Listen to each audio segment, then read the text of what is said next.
Hello and welcome back to the Legend of Podcast Trails Through Trails, the podcast where we play through the Trails games, but I can't say chapter by chapter anymore, because really, we're just kind of microdosing the chapters at this point. My name is Lex, and I use she, her pronouns.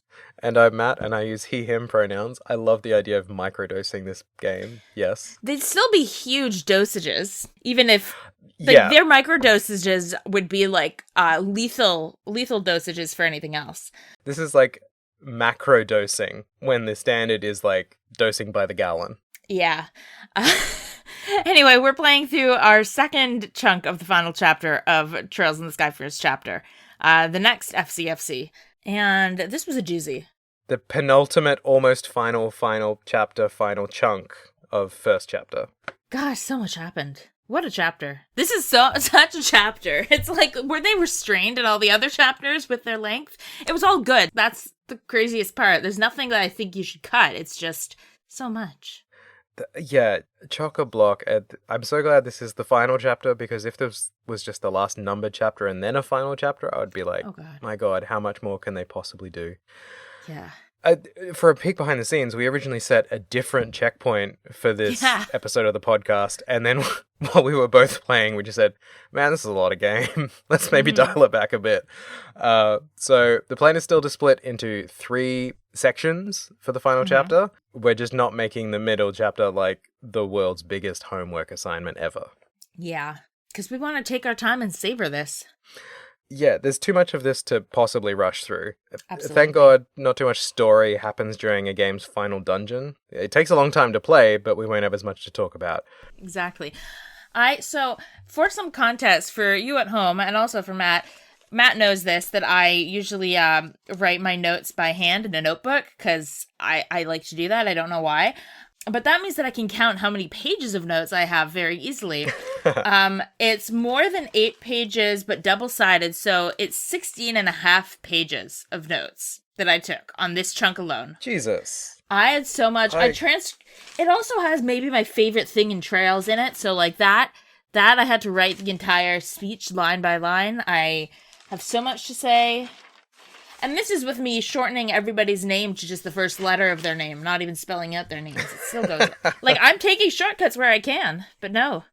But that's because I love this chunk. There's so much good stuff, and I couldn't make it easy on myself and just skip over stuff in my notes. I had to write it all until my hand hurt. At least I know I never have to worry about missing any coverage in these games, because I know you've got my back. Yeah. Scrolling through my notes on my iPad, I've got about 6 pages, so not doing too bad, but I'm clearly not as comprehensive. Well, also, handwriting is bigger than, typed letters.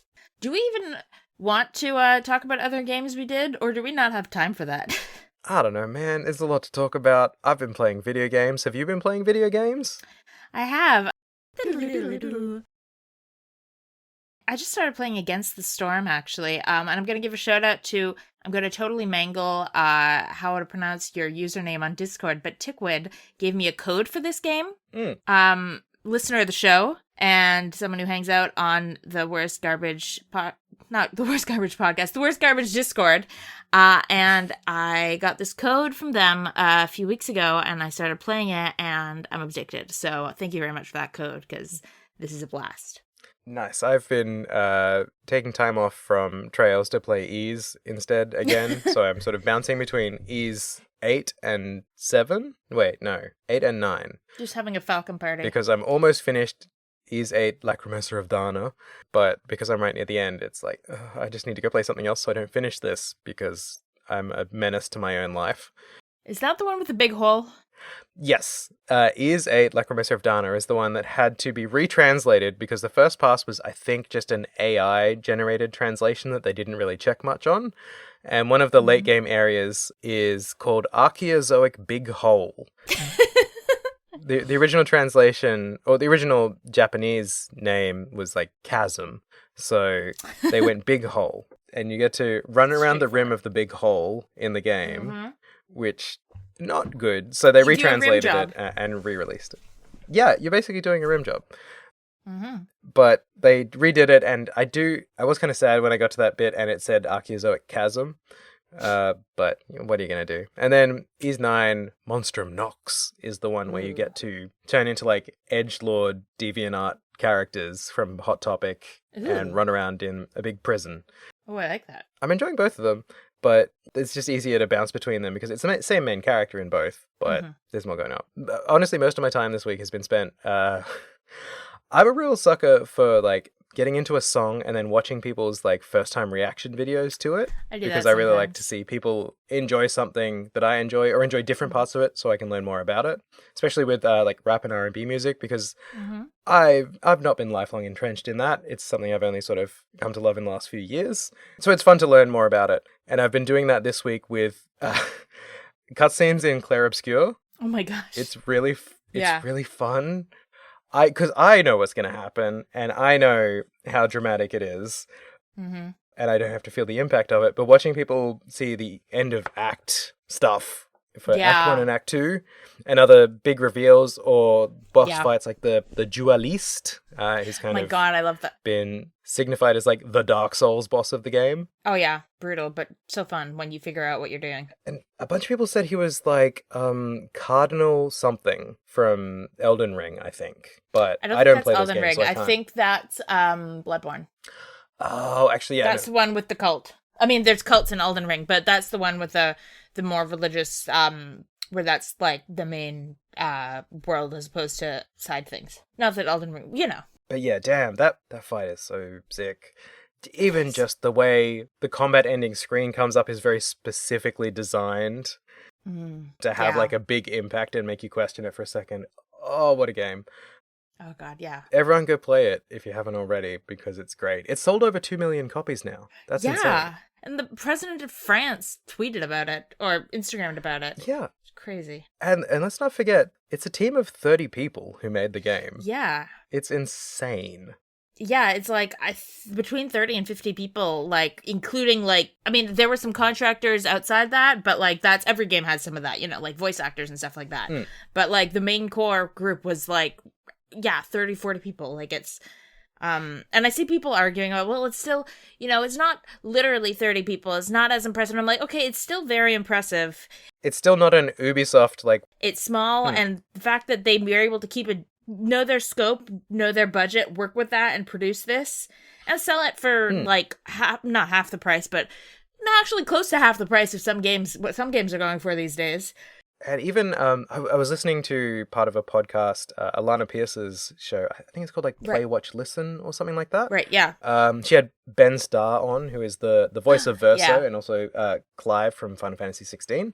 And they also had a drop-in from Erika Ishii, and they've just had the release date dropped for Ghost of Yotei, where they'll be voicing the main character. And they were telling some interesting stories, like, Ben Starr wasn't originally hired on to be the character Verso. He was just hired to do voiceover for one of the trailers as a stand-in for Verso. Oh, wow. And that's wild. Through, it was a blind audition. They didn't know who he was. And then they were like, are you Clive Rosfield? And he was like, yeah, that's me.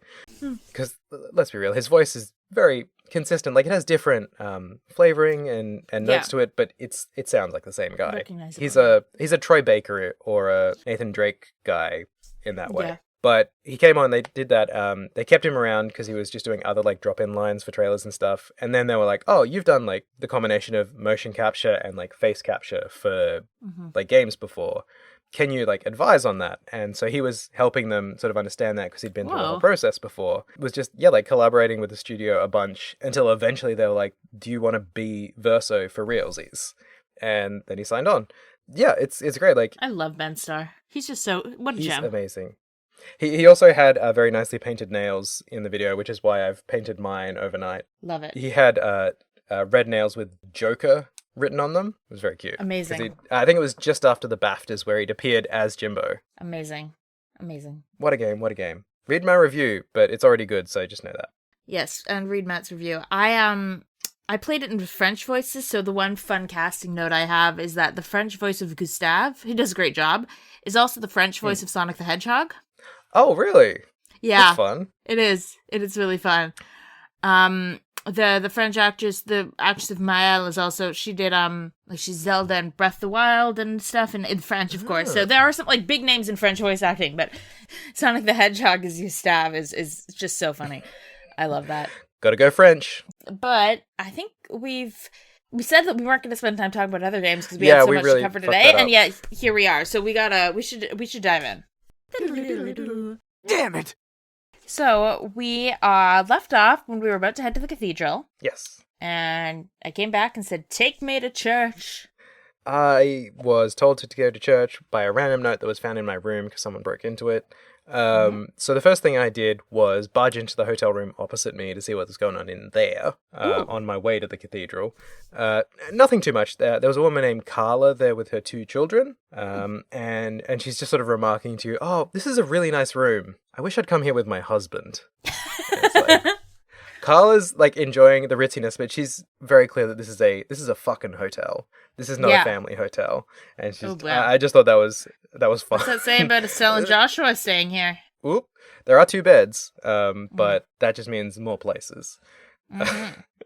Anyway, it was time to head to the cathedral, and oh god, stealth mission. Stealth section. This fucking stealth mission. So because I knew what I was getting into, I saved my game constantly and just reloaded when I had lost it because I didn't want to lose BP.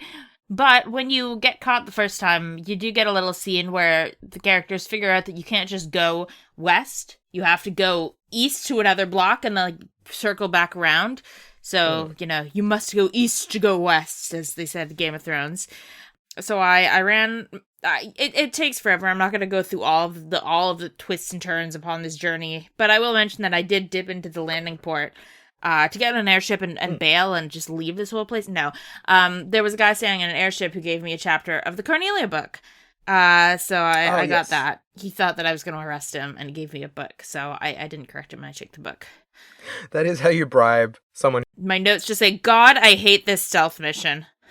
I will note, though, the mechanics for it are surprisingly complex. Yeah, it's really interesting. It's just difficult as hell. In a game like this, you would expect it to be very basic. Like, if you walk into the wrong section or you get within X number of tiles of the NPCs, the guards sort of wandering routes, and you'd be caught. But the game actually has mechanics where light and dark affect your visibility. Yeah, if you stand in the dark and... Yeah, if you're standing under a light, they can see you from further away. But if you're standing in the dark, they can't see you. They can't see you directly behind them, so you can walk behind them to an extent. You can't get too close. Yeah, and it's easier if they're in a dark area to get behind them in a dark area. They're less likely to see you. It's really, complex and, It's so weird because these are kind of mechanics that have just been introduced in Assassin's Creed Shadows. Like... They actually have shadow affect you because you're playing as a I shinobi, did hear about that. a ninja. Yeah. So if you're standing in deep shadow, you get like a little outline, the same as you would if you were standing in a bush or whatever to say you're in deep cover. Yeah. And that hasn't been in Assassin's Creed up until 2025, but this game had it already. On a smaller scale, not as polished, sure, but the fact that they were thinking this deeply about a mechanic that optimistically you'd only spend about 10 to 15 minutes playing. Yeah. It's fantastic. It really is. I hate the mission, but I respect the mission. Because I respect that it's really crafted. It's better than stealth missions in later Trails games, even. Like, in terms of how much thought how carefully crafted it is. Even Daybreak 2, which has sort of a tailing mechanic, doesn't have it to this. It's about sloppier than very similar to Yakuza Like a Dragon games, where you're just sort of hopping from like hiding spot to hiding spot, and that's the extent of it. And you're just like, see, I only want to do this if it's Persona 5, and you like get to glide from hiding spot. That's what I want. Yeah. It's like, why do I have to walk between them? I did it through trial and error as well. I knew it was like a BP earning thing, and I want to get all of the points. So I did the same thing. I save scummed the hell out of it. Oh god, yeah. And followed a route that was suggested online to kind of save myself from having to turbo through that same cutscene about getting caught the first time over and over again. Yeah. Yeah, eventually. But we made it. Made it all the way to the cathedral. And inside, Sister Ellen says hi. The nun that we found at the monument. Oh my god, she sent the note? And Joshua figures out what it means. He figures out who she is, I think. He clocks it. But he was surprised. CSI Josh is on the case. But she does a little twirl. She does a little twirl. Very cool little twirl. And takes off her habit. And it is Julia. It's Julia Schwartz. The Septian Church drag race continues. I love it.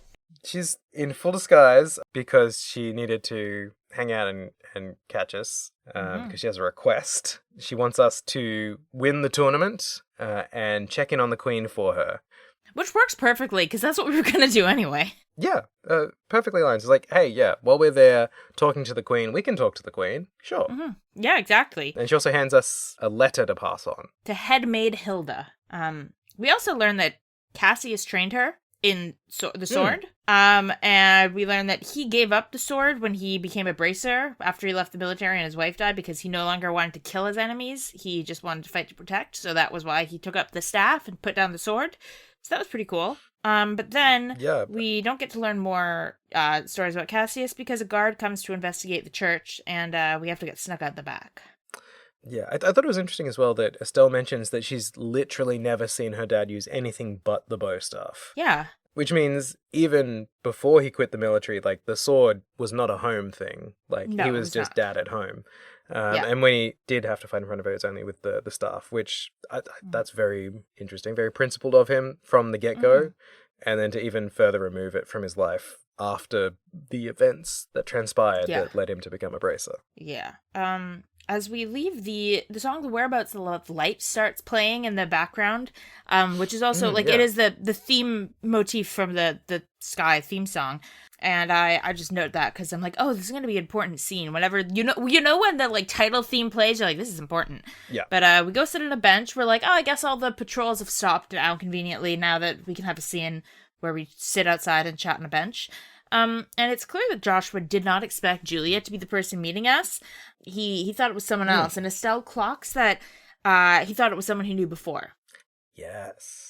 And when he says that, I think it says a lot that Joshua, like, when Estelle said she wanted to come with him, Joshua didn't keep fighting and didn't refuse. Like, he was willing to let her come when he thought he was meeting someone from this past that he's kept so hidden. Like, he really was. That's a lot. Like, I don't know if at the beginning of the game he would have done that. He wouldn't have done everything he could to ditch Estelle and go on his own. Yeah, and Estelle, true to herself, gets caught up in the moment and immediately says, "What? Who? Tell me everything." Before catching herself, I thought it was really sweet. She apologized. She's like, "Sorry, forget I said anything. Gotta remember the rules," which is so sweet. It's just like she's very like, I absolutely deeply regret my choice of like invading your privacy in this way. I respect you deeply and love you, and I want to keep your boundaries safe. And Joshua says Estelle's gotten a little stronger in their travels, and then I'm gonna jump on my soapbox because then Joshua says the thesis of the whole Trails series, and this is I yell about this constantly that the thesis of Trails is laid out at the end of the first game, and this is where it happened. So I wrote by hand this entire speech because that's how much I'm on my bullshit, and this is what the whole series is about. So Joshua says, "It's overwhelming to think about all the people around us, each and every one of them living his or her own life, all under the same sky, and every person you meet has a personality and a history and a story to tell. Every one of them is just like us, living day by day. Sometimes I just have to remind myself that no one acts without cause. Nothing happens without a reason, or a motive, or an excuse." That's the thesis of Trails. That's why every single NPC has all these detailed-ass storylines. That's why every single thing is built around you understanding that every single character, just because you don't know their whole story, is just as much of a full world. That's why they introduce us to the war by telling us the story of one person who died, Lena Bright, and how tragic that was, rather than by giving us a big number of how many people died in this war, because we understand that every single person is an entire world unto themselves. That's what the whole game's about! I get really mad about this. Not mad, just worked up. I'm happy about it because I love it. The speech doesn't end there, but that's the thesis of Trails. So going forward... The whole thing is about empathizing with others. Mm-hmm. That's it. Joshua goes on to say, "And it's only when I remember that I start to feel like I might be able to reclaim the parts of me I've lost." And Estelle goes, "Joshua?" Joshua goes, "I'm probably just fooling myself, tricking myself into accepting things I can't change, but even so, I'm grateful for having someone with me. The sky, Dad, but most of all, you." Estelle gives a shocked Pikachu face and goes, "Joshua." And Joshua goes, "So I promise, once this whole matter is settled, and if Dad comes back safely, I'll tell you everything there is to know about my past." Estelle, "Really?" Joshua goes, "Really, with all the stars as my witness." And Estelle blushes and goes, "Okay then, we have ourselves a deal." And she jumps up, and Joshua's going, "Estelle, Estelle goes, all my glooms have gone fluttering away, because once you've told me what you've got to tell me, then I'll tell you what I've got to tell you. It's very much giving, the first episode of Game of Thrones, when we meet again, I'll tell you about your mother. Like, it's never a good sign when people promise that they'll tell you something, because something's dramatic's gonna happen between now and then, I'm sure. I had the same, like, deep in my gut feeling of, like, oh no. It's like, we've resolved to finally open up to each other. What's gonna happen? What's gonna happen? Either someone's trust is gonna be betrayed, or someone's gonna get vanished, or they're gonna die, or someone else is gonna tell the story before you get the chance to tell it yourself, that kind of thing. It never is, we're gonna tell each other everything, and then we do. Like, when does that ever happen? That's not good storytelling. But I love that it's given this, like, they've kind of got a sense of resolve. It also brings them back together. They're much more in sync after this, where they've been sort of, like, at odds, kind of misaligned for a while.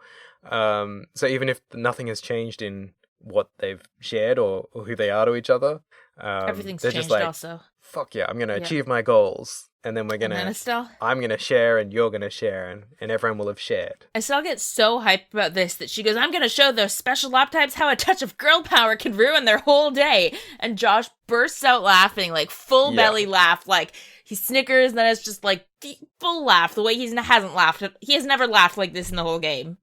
And he goes, you really are your father's daughter. I'm not even sure we've seen this portrait picture before. I don't know if we have, honestly. It's just, it's so good. Oh, how exciting. So it gives them all the resolution they need to head into the finals of the Grand Martial Arts Tournament. Yeah. So we meet up with Jin and Olivier in the hotel next day. You get to go to the sewers again and run around there, and it's the same thing. I mean, it's not the same sewers as the first time. It's a different section, but it's the same thing. We run around. There's a monster you can exterminate for bonus points, and there's not much to report, but it takes a while depending how lost you get. I relied heavily on my map once again. A bunch of chests to find in there. There was new weapons for Olivier and Jin in this section of the sewers, and also a spot where you can open a path between the east and west sections that you've explored so far. Which is interesting, but also slightly alarming, because you're like, oh no, now I can get even more lost down here. I was just like, oh god, I'm going to go through this opened up gate. How far do I have to go? And luckily it's like right next to the exit. Yes, thank God. I was very happy to escape the sewers because there ain't no escape ropes in this game. You're in there until you find your way out. Rough. God help you. But yes, after a bit of leveling up in the sewers, I think it was Joshua who got an extra move at this point. The Evil Eye attack. Evil Eye, yes. Which is good. Yes. I think mine got it last week, but yeah. It's great because area effect moves are so great. And it has some ATs away. Thank God. I also ran around town a little bit. Well, really, I just went to talk to Anton again, who, as we mentioned last week, is an NPC who will show up a lot. And he, well, first, on the way to Anton, a guard told me that he hates the Spops and he's rooting for the Bracers, but if we tell anyone, he'll have us drawn and quartered. And that was so deeply aggressive that I had to highlight that. But then Anton is there and he's unhinged, absolutely unhinged. He says that if Marsha walks by him 3 times today, Marsha is this other NPC who's like doing laps around the mall, he's going to talk to her. And so he has this book that he's going to pretend to read. I went to talk to Marsha, and she says, this guy makes me super uncomfortable. I feel so creeped out. I don't feel okay. Oh, no. If you wait with Anton, as she walks by, a heart goes above him each time she walks by. And then the third time she's going to walk by, she stops. She won't go forward. And you go talk to her. Like, she hides next to the mall. And when I go talk to her, she's like, says, I'm so uncomfortable. I'm scared to walk by this guy again. She goes, oh, you're bracers. Okay, phew. Like, I feel safer. I guess I can walk by him because I know there's bracers on site. And then she walks by. That is crazy. And then he's like, yay, she walked by me 3 times. I'll talk to her today. And he gives me the last chapter of Cornelia. Oh, okay. I missed this chapter. Because he doesn't need to pretend to read anymore. That's crazy. I love that. The little in-world interaction. Yeah. It's so good. Man, I wish I'd seen that. But yeah, Anton, I know Anton from some of his later appearances in the series. Mm-hmm. But I'm a little sad I missed his origin. Because I did not clock him either time, like this week's episode or last week's. He's much more present in SC. He's, I think, in every chapter of SC. Okay. And you can get an achievement on the Steam version for talking to him in every chapter, and it's called The Odyssey of Anton. Oh. Oh god. And it's an odyssey that keeps on going. Oh god, yeah. The only other thing before I went to the arena was I talked to a store owner in the department store who says, "Wow, crazy things are happening everywhere except Roland and here." And then he goes, "Hope I didn't just jinx us." And I'm like, "You definitely jinxed us, Bro. You definitely jinxed us." Oh, yes. You don't say the quiet part out loud. Just let it stay quiet so that no one notices it. Exactly. Because we don't need any more drama right now. There's enough. Interpersonal, international. There's too much going on. So much. Did you do anything before heading to the arena? No, I was pretty much a man on a mission. I didn't expect much Fair to have enough. changed in the morning, which was stupid of me. I mostly just like restocked everyone. I think I was able to finish upgrading everyone's armor at this point between the money I earned running the sewers and just like the winnings from the tournament. So everyone was like fully armored. The boys had some new weapons to go into the new fight with. And I was ready to take on the finale of the tournament. Shall we go to the tournament? Let's go. Let's cut him down! We arrive, and no matter how much you do before you get there, you're too early. Like they tell you have a lot of time waiting around before it starts. So Joshua and Estelle go to walk around the stadium. You go upstairs and you can talk to a bunch of people. And all the bracers are there, the 4 from the other bracer team. They're there to cheer you on, which is nice. Yep. You can talk to Kurt, who is, pale and shaky, and he's like, "I'm having flashbacks." And we're like, "To yesterday?" And he goes, "No, I had an accident a few months ago, and now I have amnesia. I don't even remember what job I was on." So that clearly isn't significant in any way. Yeah, he does kind of acknowledge that it's very cliche amnesia in the moment as well. I love a bit of genre awareness from sure. a character. He's just like, it's like, it's good old amnesia. Yeah. But he seems pretty at peace with it, other fact that he does seem to be having a physical reaction to memories coming up, which might be concerning, but we'll worry about that later. Yeah, the other bracers all just kind of cheer you on. Of interest, there's also Professor Alba's there. He's here to cheer for us, which is nice. A spectator at one point refers to having gotten here at, quote, "an ungoddessly hour." And I really enjoyed that. Oh, I also noticed right before you go out wandering the stands, you're having a bit of a chat about the stadium itself, and it's mentioned that it used to hold circuses and gladiator fights. Right, yeah. Which is why the waiting rooms are so big, because Estelle sort of remarks that it feels very big and empty without any of the other teams present at this point. And I was like, yeah, that's because they had to bring fantasy elephants and stuff through here. Yeah. And also Olivier rips on the scale of it. Yeah. He's like, "Oh yeah, stuff in Erebonia or Calvard is more impressive, but this is nice, I guess." It's like, man, these people have to protect your life in a few minutes' time. Maybe don't get on the bad side. Oh, of course. Can't help himself. Another upstairs spectator comment that I liked was another one says, "There's a girl on the bracer team, right? Good for her." So Nice. I thought that was cute that they had somebody saying that. And then Dorothy is there and she's super hyped. She's taking photos. She's just so excited. It's great. Yeah, Estelle calls her a savant, which I don't know if she means it as a compliment or an insult, but Dorothy's too busy snapping photos to really care. Of course, she's telling the arena to slay and serve. But back downstairs, we run into Mayor Klaus. He's here. Yeah, he's back. It's nice to see him all the way from home. Yeah. He is here not just to cover, not just to cheer for us, but he's also been invited to Grancel Castle. Yeah, for the dinner party. Interesting. Yes, I was like, why are all of these leaders being invited to the castle during kind of a coup situation happening, it seems like? Yeah, it's alarming. I think we can say outright it's a coup at this point. By last episode, it was pretty clear what was going on. But yeah, it's concerning. Yeah, we're under martial law. So yeah. It's like people are getting interrogated in the street. We got interrogated in the street by guards just for existing. There's an extremely early curfew. No one's allowed to travel outside, or they're told that they should avoid traveling, but anyone outside is getting accosted. We had a lot of experience with that just last night, trying to get to the damn cathedral. Can you imagine if you were just walking home from your late shift? God. Yeah. But yeah, it's concerning, but we don't have time to think about that because we've got some spops to fight. We do. The Duke and Alan Richard arrive together, and Amalthea too. They all show up in the box together. We all line up, and Olivier starts shit-talking the spops, which is so great. He's like, they all wear masks because they're insecure. And one of the spops is like, "I'll have you know, I'm considered very attractive to women," which is great. Yeah, it's just like, they probably have a bad teamwork because they're ugly. And I'm like, oh, all right, that's a way to look at it. There's also a weird moment between Joshua and Lawrence where Joshua looks like he's gonna say something. He says like, "You're that sword technique," and no, never mind. Like, it doesn't go anywhere, but clearly there's something Joshua wants to say and then can't decide whether to say or not. And then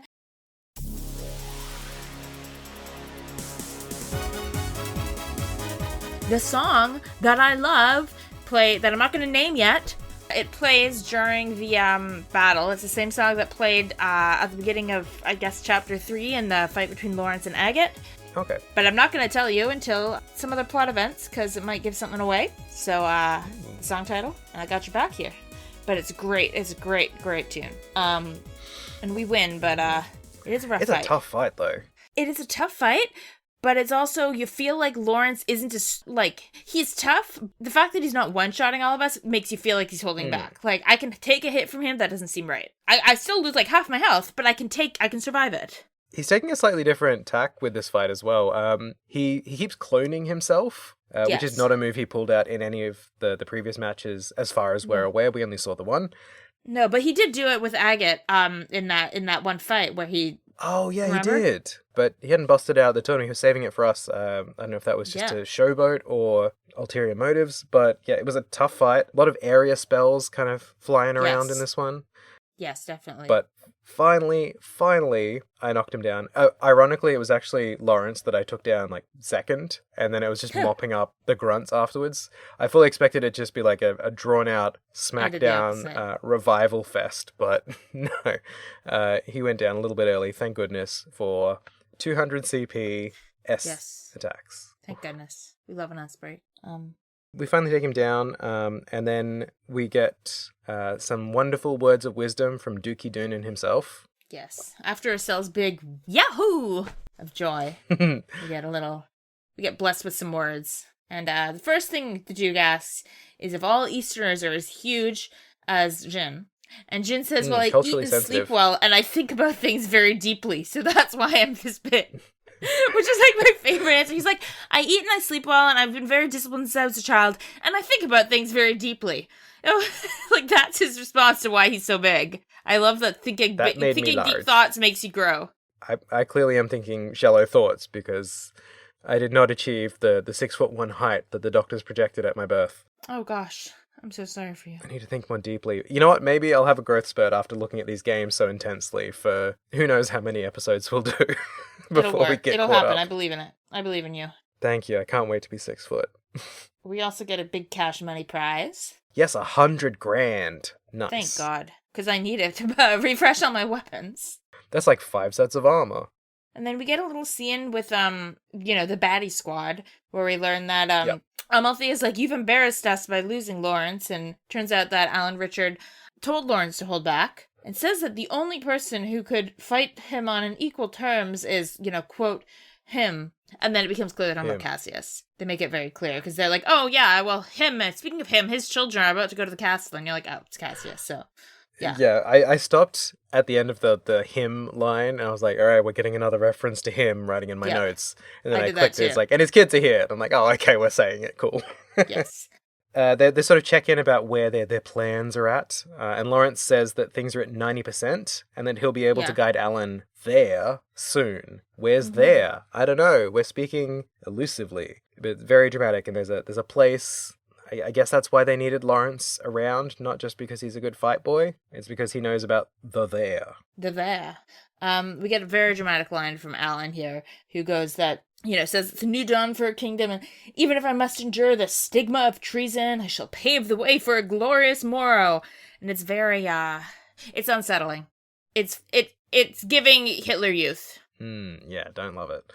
After that, we cut back to the arena where we find our wonderful squad of winners outside in the fading sunlight. Yeah, Jin is, he thinks something is off with Lawrence in the fight, but he won't elaborate.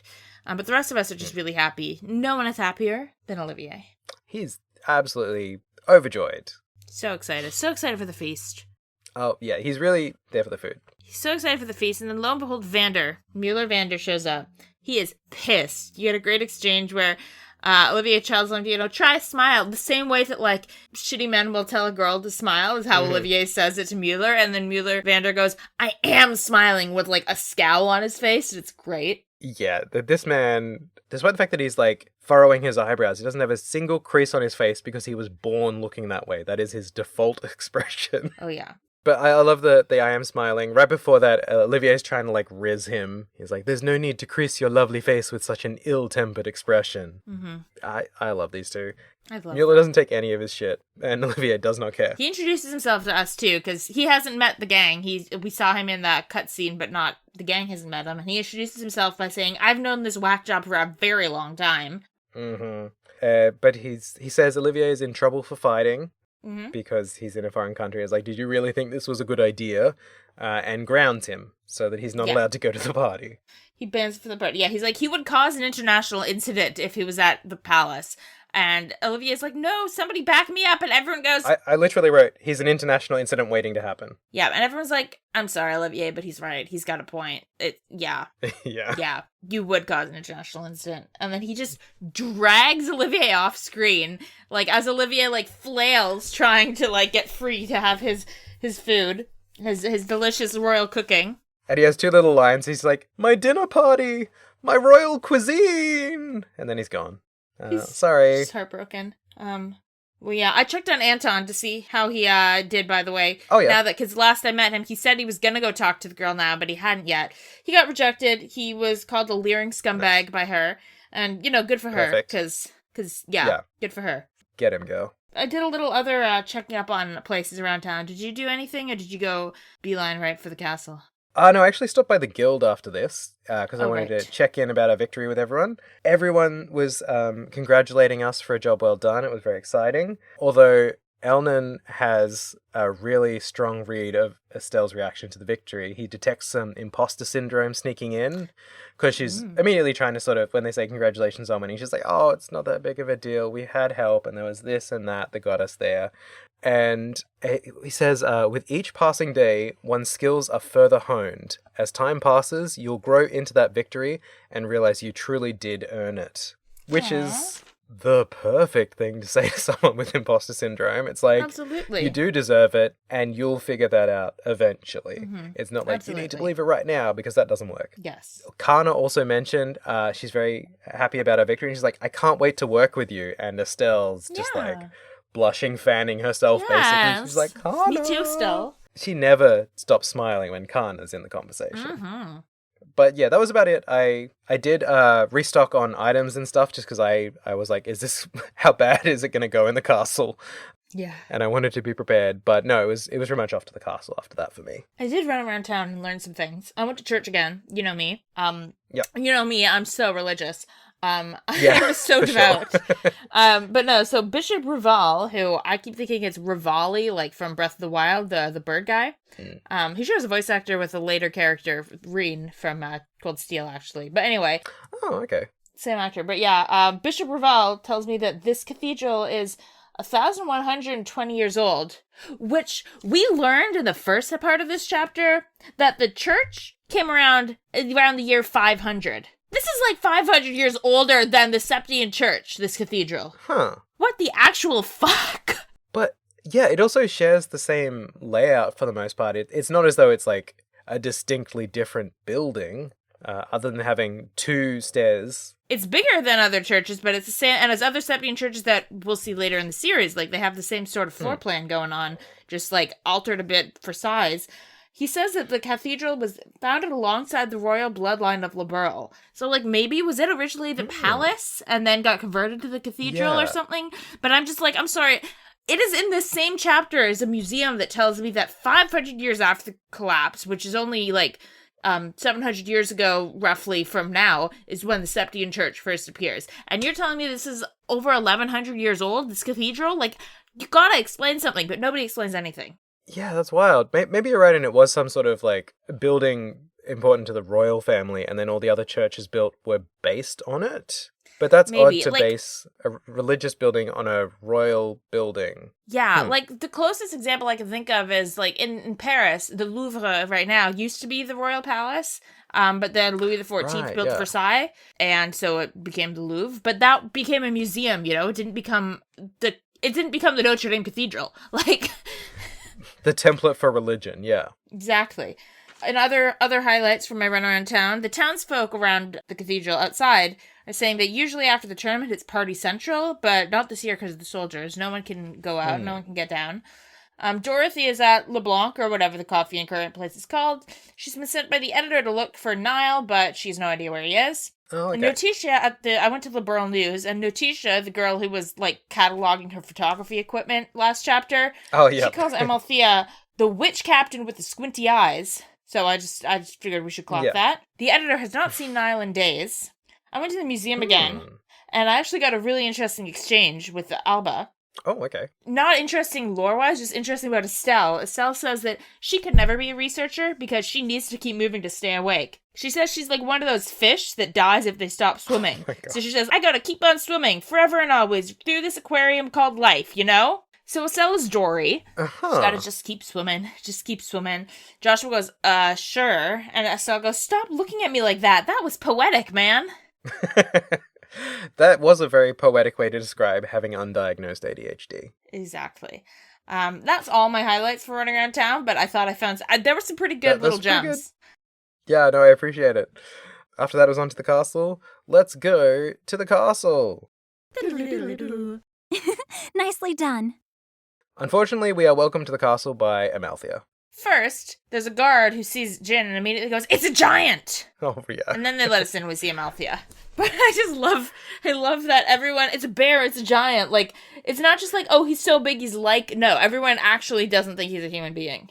Nobody in this whole country has ever seen a tall person. No, and he's not unshaven, unkempt. Like, he's a very good-looking, well-groomed man. He's just huge. Yeah, and I don't think he's, like, huge beyond huge. He's just tall. Like, it's not as though he's 7.5 feet tall. Is he? I think he's supposed to be really thick. Like, I do think his legs are like tree trunks. He's, like, really... And I think he is, like, thinking about his... Let me see if I can get a height. He's 198 centimeters tall, according to the Trails wiki. That's not tall. That's 2 meters. That's it. That's... Hang on. Because I don't do...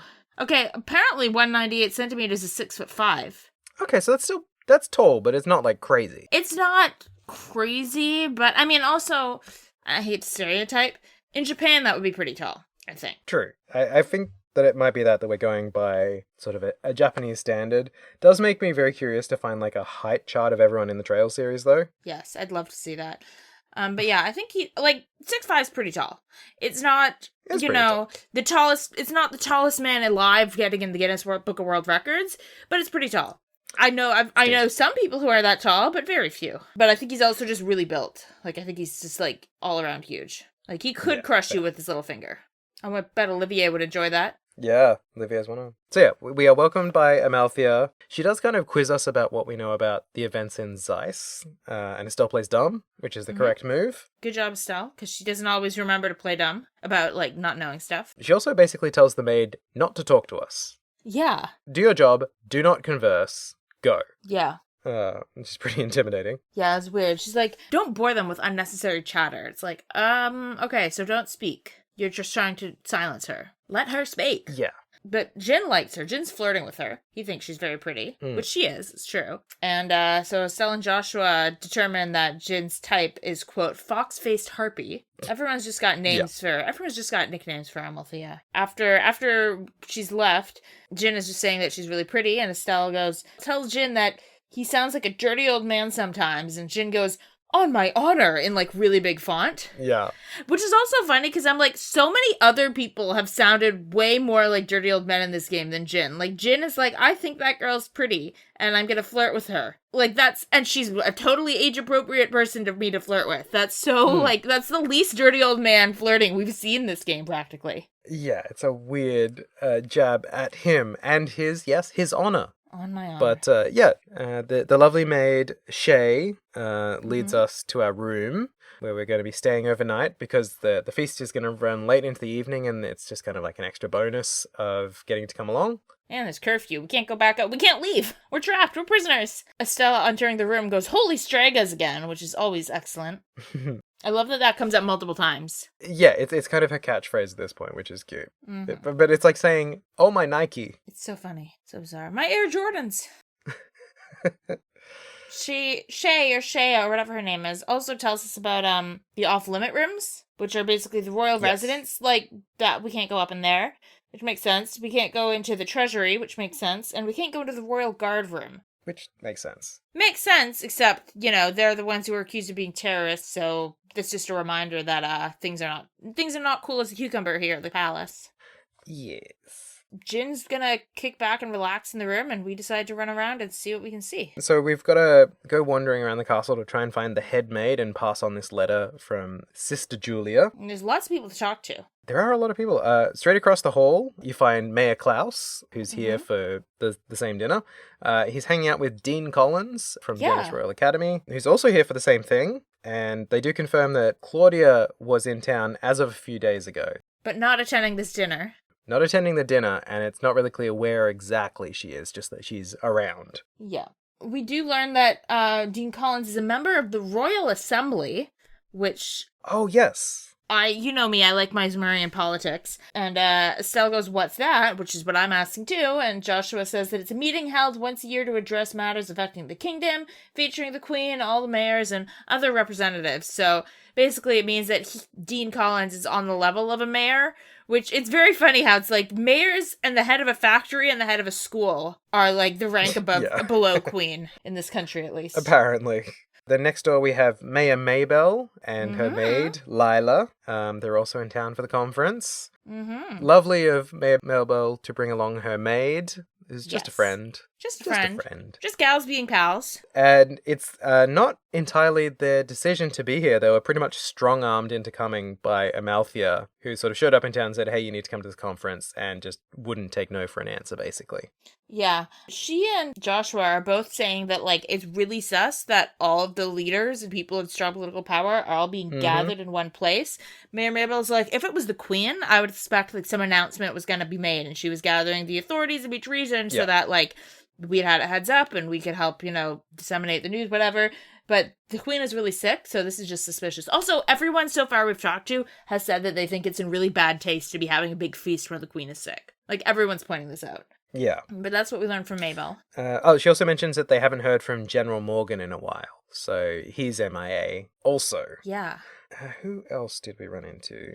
Chief Murdoch from Zeiss, and he tells us that Professor Russell and Agate and Tita are all still on the run, but it is only a matter of time, essentially. Like, they can only be on the run for so long. This is an old man, a small child, and a guy with a really big-ass sword. So it can't be forever. I also found a bar, but the guy told me that he could get us non-alcoholic drinks, but then I couldn't actually buy anything from him, so that was bummer. Wild for the palace to have an in-house bar, like, specifically. Not just, like, a side bar or somewhere where alcohol is kept. It's, like, a full-service bar. Like, Richie Rich having a McDonald's in his house. I can understand the kitchen having a full bar so that, like, if you order, I'm sure Dunan wants to tells the maid to get him a drink and just brought his, like, cocktail or whatever. But I would assume you just make that in the kitchen. But no, this is, like, a full bar lounge, like... Yeah, it's wild. It's like a hotel bar. That's really what it looks like a nice, fancy hotel bar. And I guess there's enough people staying here to warrant it, but there's a lot of tables in there as well. So it's not just somewhere that, like, the royals go for a quick tipple. I want to believe that it's for the staff.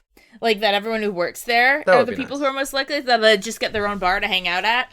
I'd like to believe that, because that would be nice for them, because I'm sure they deserve it. Well, none of them are there to use the bar, because apparently I heard from someone that the Duke has sent a bunch of the staff home on vacation. Oh, yeah. We're at sort of minimal staff this evening, yes. Which is why everyone in the kitchen and the dining room is kind of hustling to get things ready for the feast. I did stop in the dining room at one point, and one of the maids is just like, I don't want to be rude, but I'm really busy getting ready for your dinner, so please leave me alone. Aww. I also talked to a guy in the kitchen who said that the rat problem around here is starting to get out of control, which is a lovely thing to hear about the royal palace. Oh, see, I thought that was a metaphor, like that there's like Oh. People, like, talking about, like, Richards and Amalthea or whatever, like, that they're rats. I thought he was just a brutally honest sous chef, but I guess maybe he was making some political commentary. That's a good one. I like that.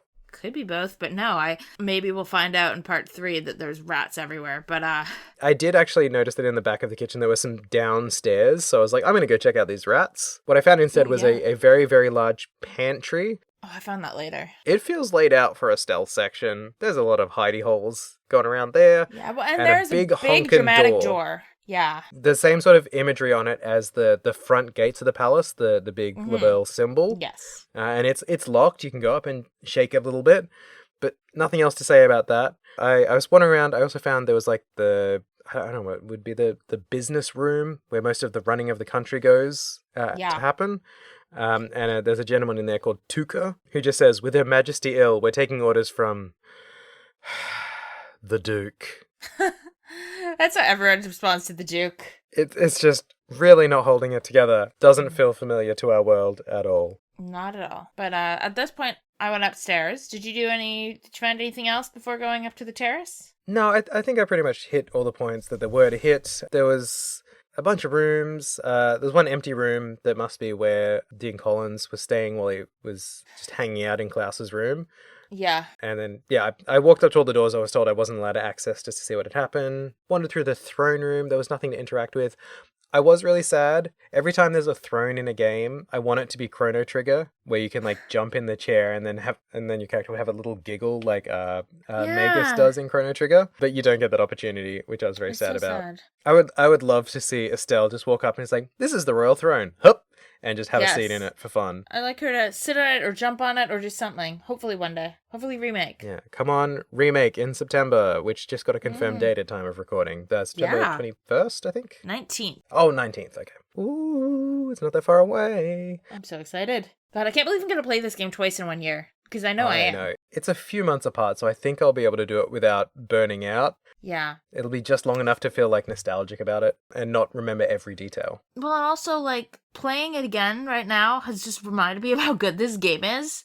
Like even though it's not always the easiest to play because sometimes there's like things that are dated about it, but it's such a good game that it's just reminded me like this game is so good and I'm so excited to see it voice acted and I'm so excited to see it in 3D. And I mean, there's stuff that is going to be lost because the 2D is just so well done. But I'm just like, it reminded me that like, oh yeah, playing this again is actually, especially with like modern quality of life stuff, it's just going to be a blast. I can't wait. And I'm so excited for all the new people who it's going to bring to the series. Fresh sickos, we need them. In the meantime, that was about all I did. And then I headed up to the terrace garden, where apparently the royal bedroom is. And this terrace is like bigger than the rest of the castle almost. Like it's huge up here. It's huge. It's insane. As they walk up, Estelle stops to appreciate the beauty of the gardens, and Joshua stops to appreciate the tactical usage of the layout. In a nutshell, these two. She's like, "Oh wow, these gardens are so pretty. Oh look, it's so nicely maintained. It's a lovely view." And Joshua's like, "Yeah, you could really like shoot your enemies from up here, and like you have the defensible stairwell and choke points and lots of defense barriers." It'd be a great Fire Emblem map up here. It would like, actually. Can you imagine a fight playing out there? Ooh. So good. There's a map in Radiant Dawn that kind of reminds me of this. It's so good. But I want Fire Emblem like tactics in a Trails game. Damn it. Ooh, they're halfway there. But yeah, I found the entrance to the royal residence. And there's some spot scars, of course. Mm-hmm. They do spill some info that they don't mean to. They do mention that Claudia, make it clear that Claudia doesn't live here, that she's or at least isn't here now. And they clearly weren't supposed to say that. And then a woman walks out, and I'm like, this is definitely Headmaid Hilda, because she's got that she's got the boss energy. The like talking down to them, it like the spots people in a way that's the Headmaid is very clear. It's like only like a grandmother or a Headmaid could like sass men with guns like this. Yeah, treat men with guns like children with toys. The Spops also make some comment about how the tournament's the only reason that someone of a Bracer social standing would ever be able to be here. Yeah. Estelle is super offended, but before Estelle could open her big mouth and say something that'll get her in trouble, Hilda goes, "Such discourtesy!" And she just rips him to shreds for being so rude and makes him apologize to us and like back down. It's so funny. Yeah, it's such a weird read as well because it's not as though the special ops soldiers are of noble birth or whatever. Yeah. soldiers who are good at their job. They don't have like the cultural standing above Joshua and Estelle because they're braces that they're implying. It's just like, you're not us, so you suck. It's also such a funny comment, because my first thought when they said that was Cassius, because as we've already kind of got the gist of, and we'll know within the next few scenes, Cassius would absolutely be welcome at the, he would be able to walk anywhere in the castle he wanted if he dropped by. No, he wouldn't even need to call ahead. He could go anywhere he wants, talk to anyone. So, like, a bracer's status, what are you talking about? It is not only because of the tournament that a bracer would be able to be here. Cassius would just come to, like, shoot the shit. Hilda walks away with us and apologizes for how we were treated. And we give her the letter. Yeah. And she invites us to the maid's sitting room to talk. You know you're in when the help are inviting you to their private places. To just, yeah, their private places. Oh my god, no. I meant, like, it's always a running joke that, like, the servants know everything that goes on, and when you get invited there, but no, the private place. You know what, Hilda? She could get it. You could say you've got the invite to go downstairs. I'll go downstairs with Hilda. I would.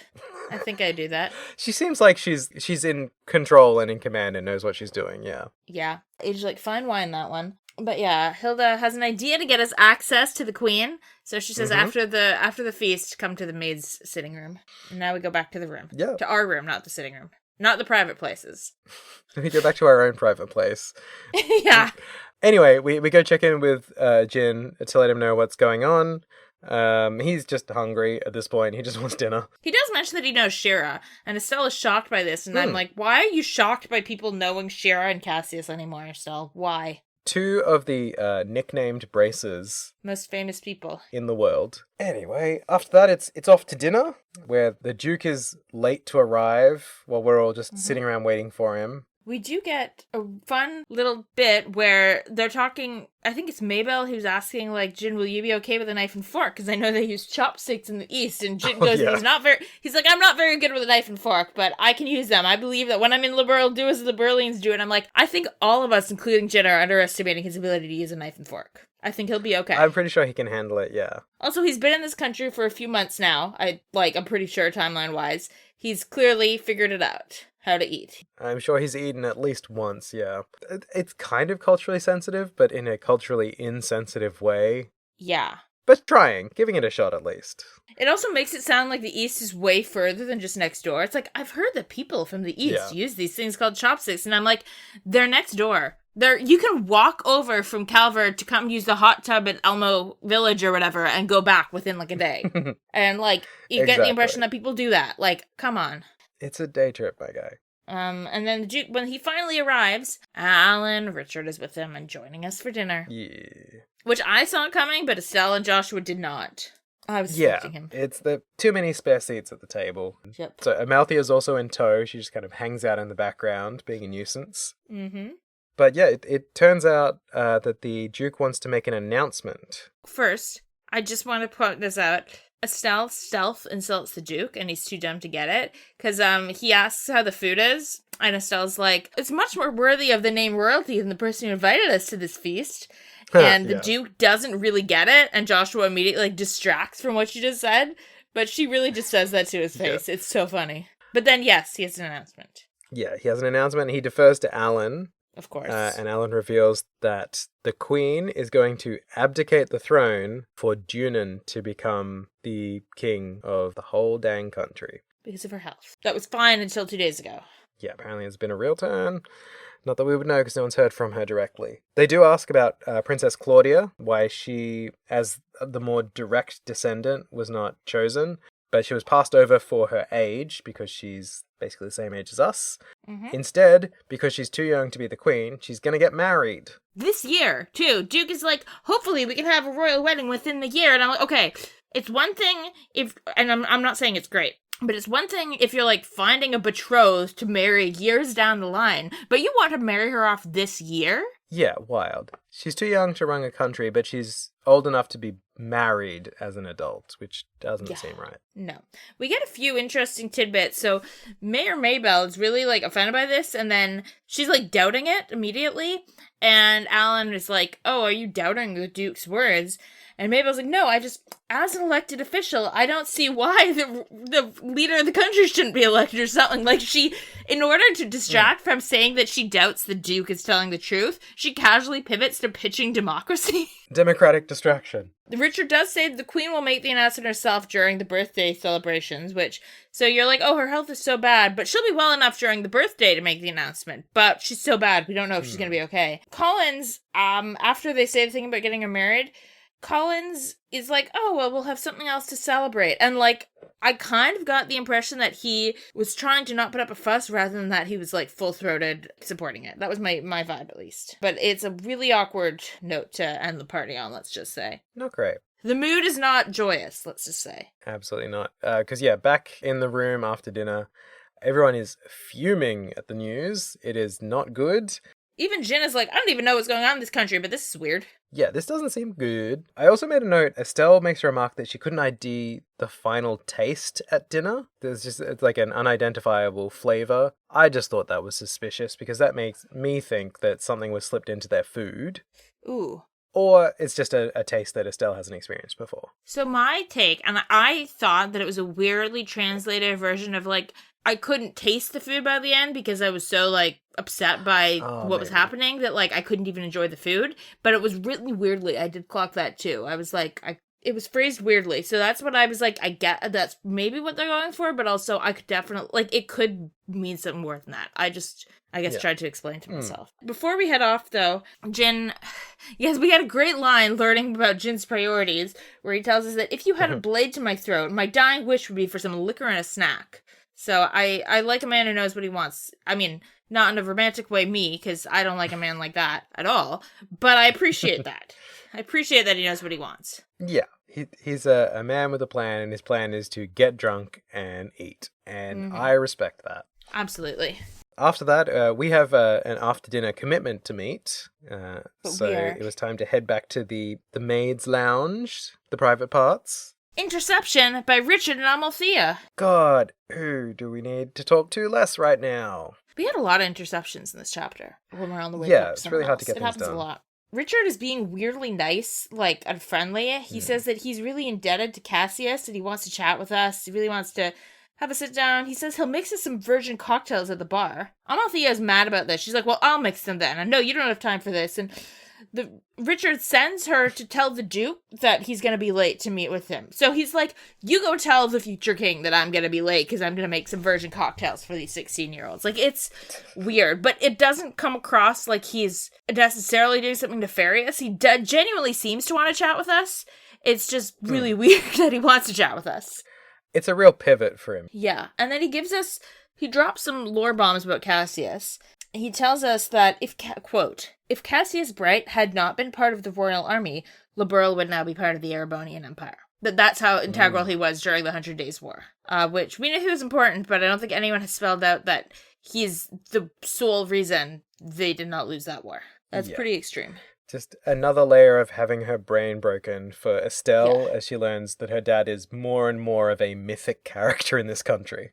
Yes, and Joshua kind of already knew it, like, admits that he, like, kind of all knew it, that Cassius didn't tell him, but I, like, kind of knew, and Estelle calls him an accomplice. Yeah. It's just, he just pays attention to his adoptive dad more than his biological daughter does. Yeah, but then we realize we're bickering in front of our enemy who doesn't know we know he's our enemy, so we're kind of like, oh shit, but Richard is really happy to see it. He says it's a relief to see us like this. He says that it means that now he knows that Cassius actually made the right call when he left the army because it was what was best for him and to be with his family and that it was, like, it seems really genuine in a weird way that he's, like, he had been upset when Cassius stepped down from the army, but now that he sees that, like, he got to be with his family, like, all this, he's like, he did do what was right for him. It's like, you know, that was the right decision. And then he says something really weird. He says that we've told him what he needs to know, and thus I have no regrets.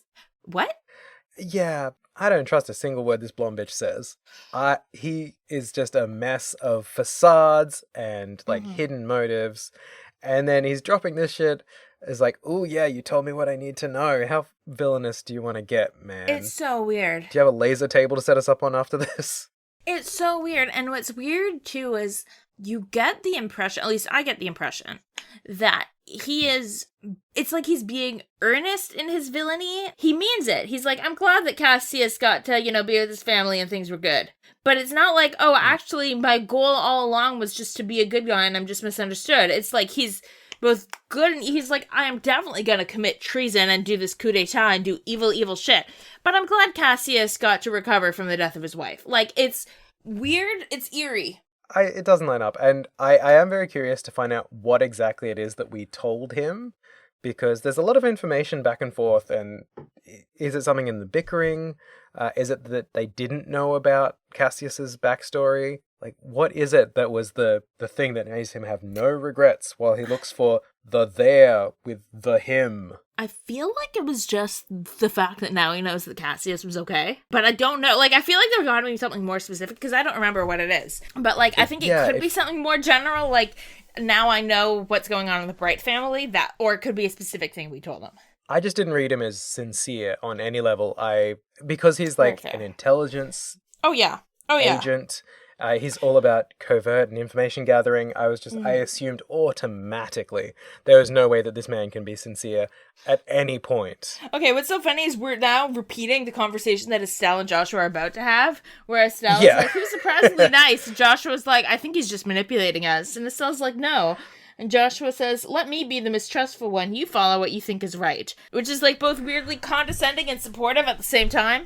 But, like, we're kind of mimicking that, where I'm like, it's weird how he's sincere about some things, but so evil in other things. And you're like, no, he's just lying, all of it. I love that we unintentionally paralleled that.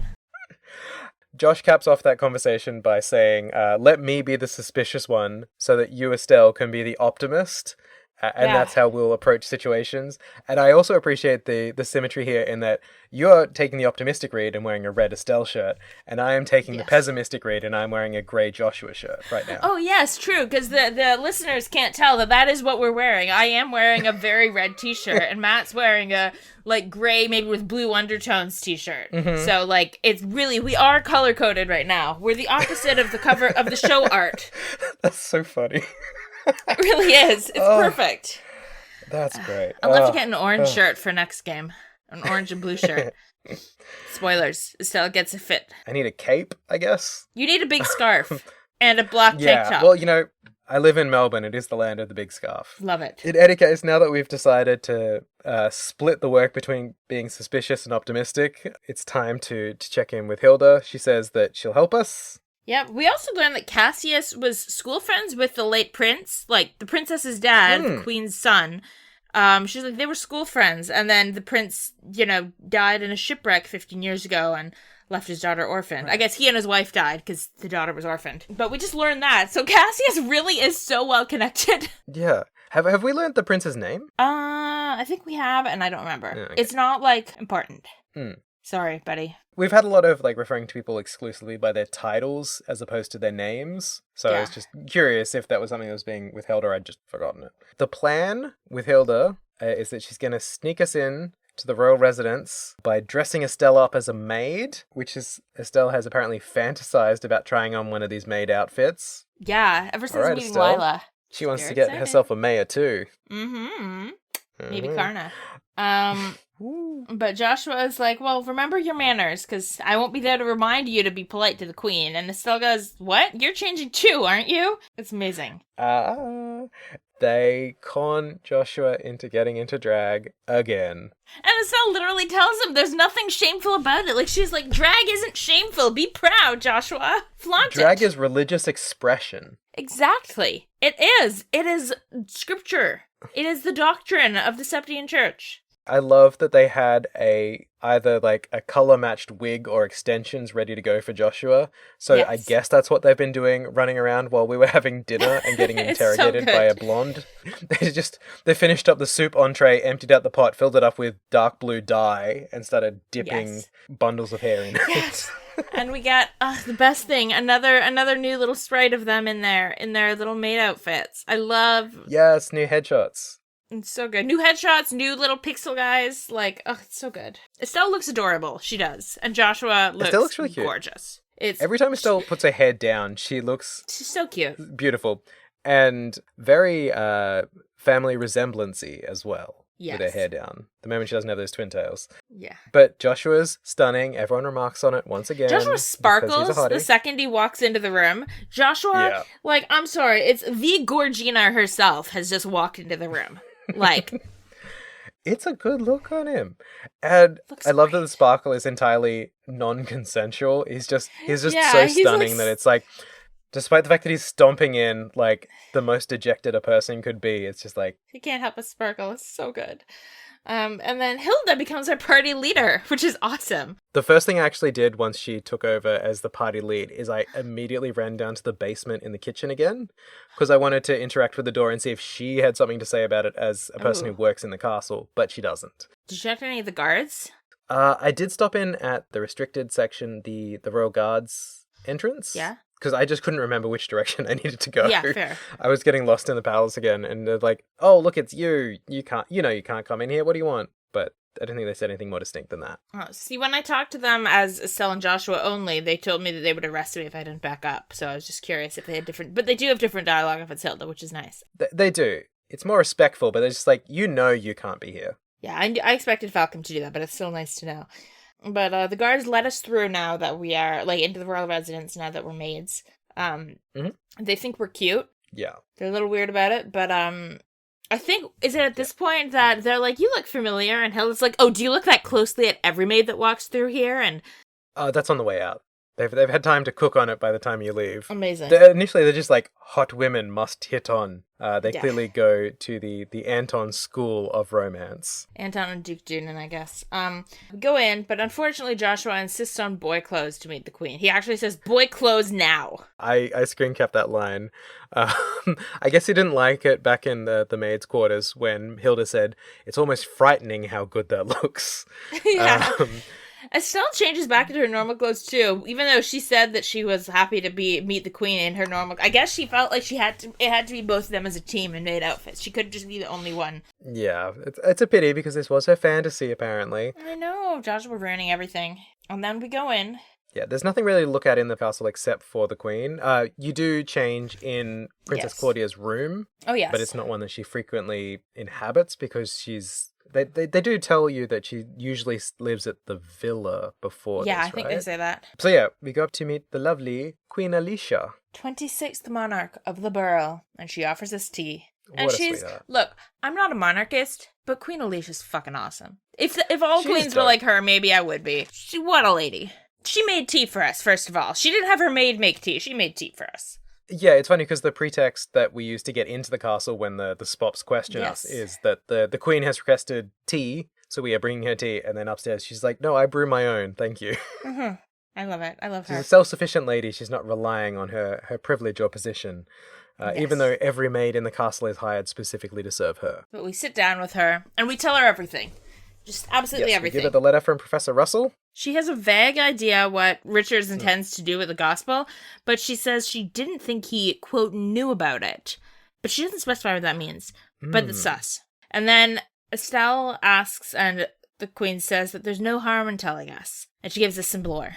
So 10 years ago, roughly, there was a huge orbital reaction detected underneath Grancel, far deeper than the sewers. Professor Russell came to investigate. He thinks it's a still functioning relic of the ancient. So unlike most artifacts that don't really operate anymore, this one is still at full operation. The queen speculates that the gospel could be used to stop this artifact from doing whatever it does, but all this is very Yeah. confidential. There's no records of it, so she has no idea how Richards could know about whatever is beneath the castle. Yeah. She also knows Cassius because everyone knows Cassius.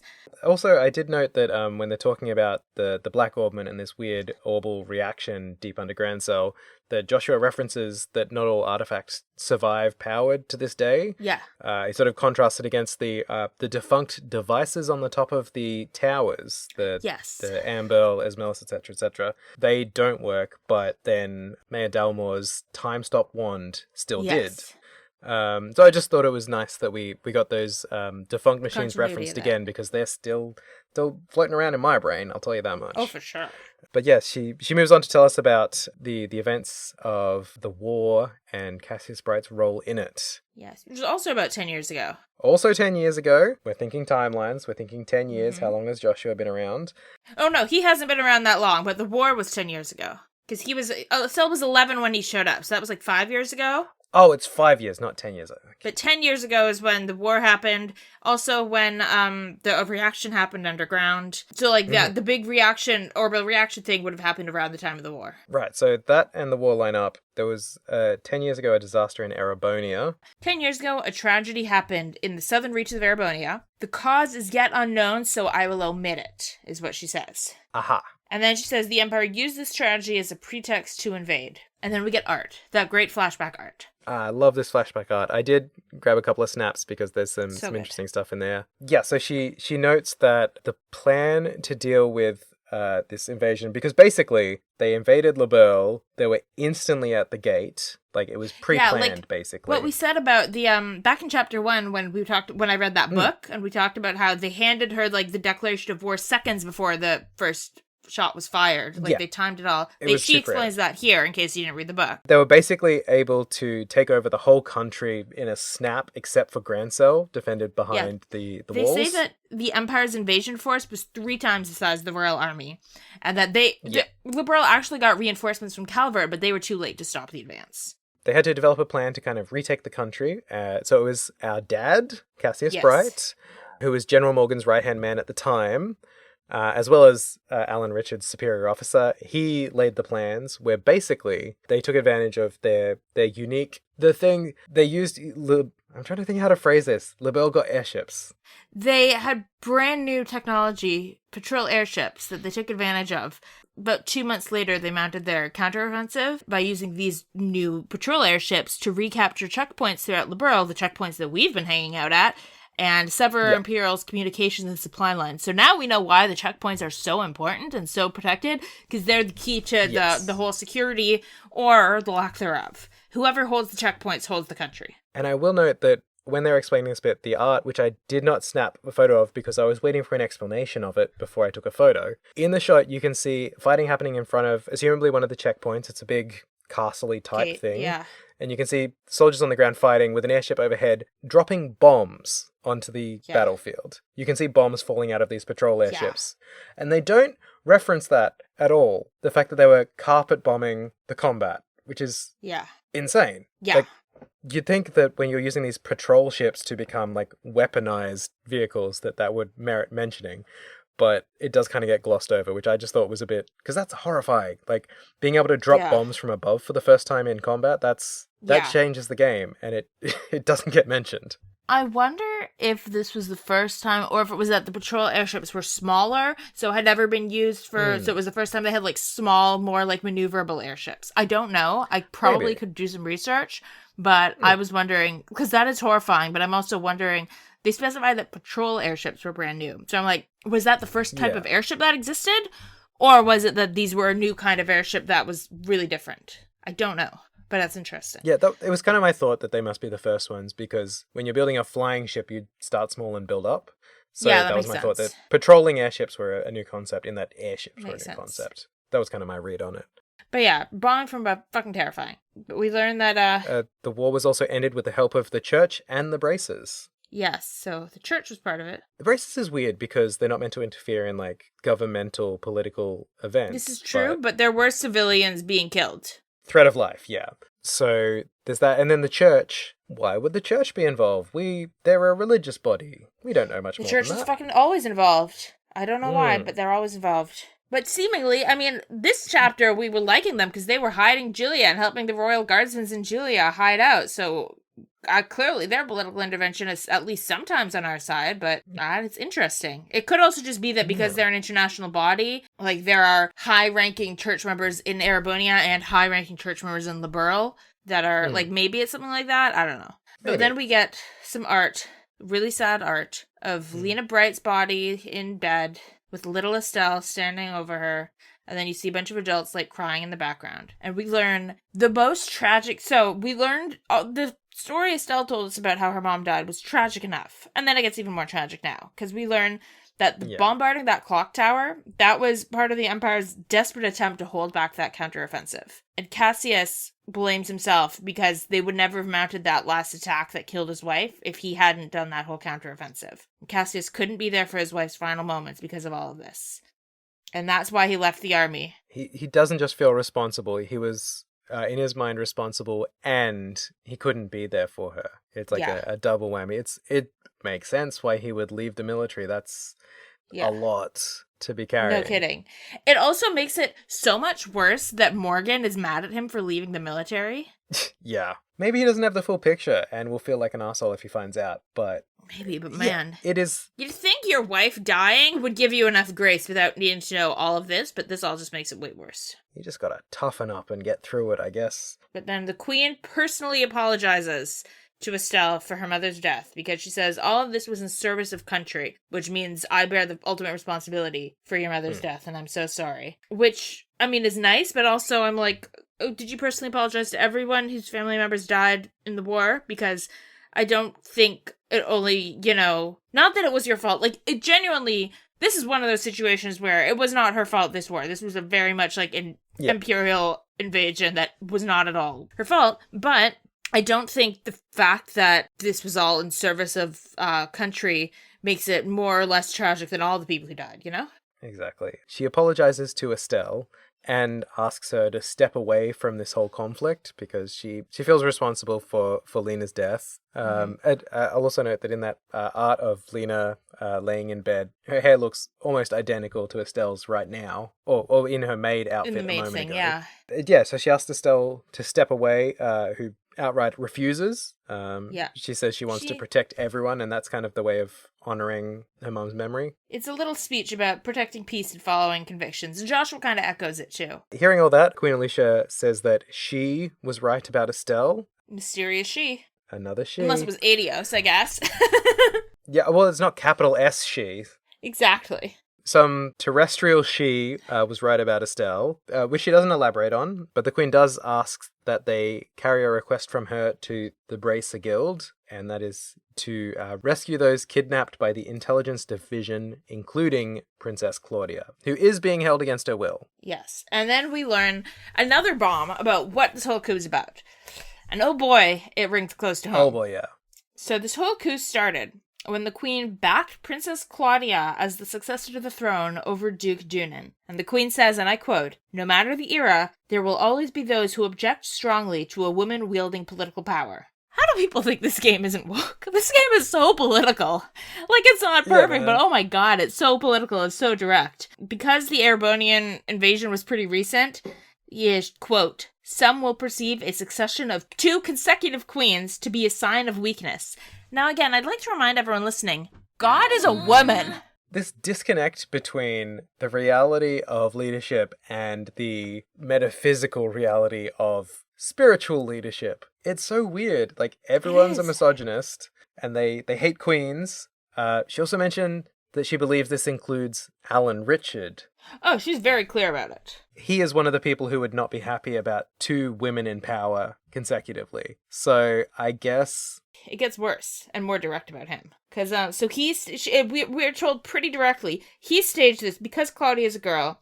He wants the world to be a strong military power, with him ruling from the shadows. And then Joshua outlines what would happen if the world was fully militarized. He outlines that there would be heavy taxes levied on the people. Weapons development would go crazy. There would be conscription en masse. Mm-hmm. And contracting Jaegers would be made legal, while it's currently illegal. And as a reminder to those who don't know, Jaegers are like professional mercenaries. Yeah, the down and dirty mercenaries who will do whatever's necessary. Yes. They're often used as like proxy fights for proxy wars. Political engagements. Alicia says that basically all of those things are what Alan Richard has petitioned her to enact already. So it's not really a theory, it's just, that's what he's trying to do. Yep. And then the Queen says that she believes that his ideas are for the love of country, but she thinks they're wrong. So she thinks that he does think this is what's best for the world. She just thinks he's wrong about that.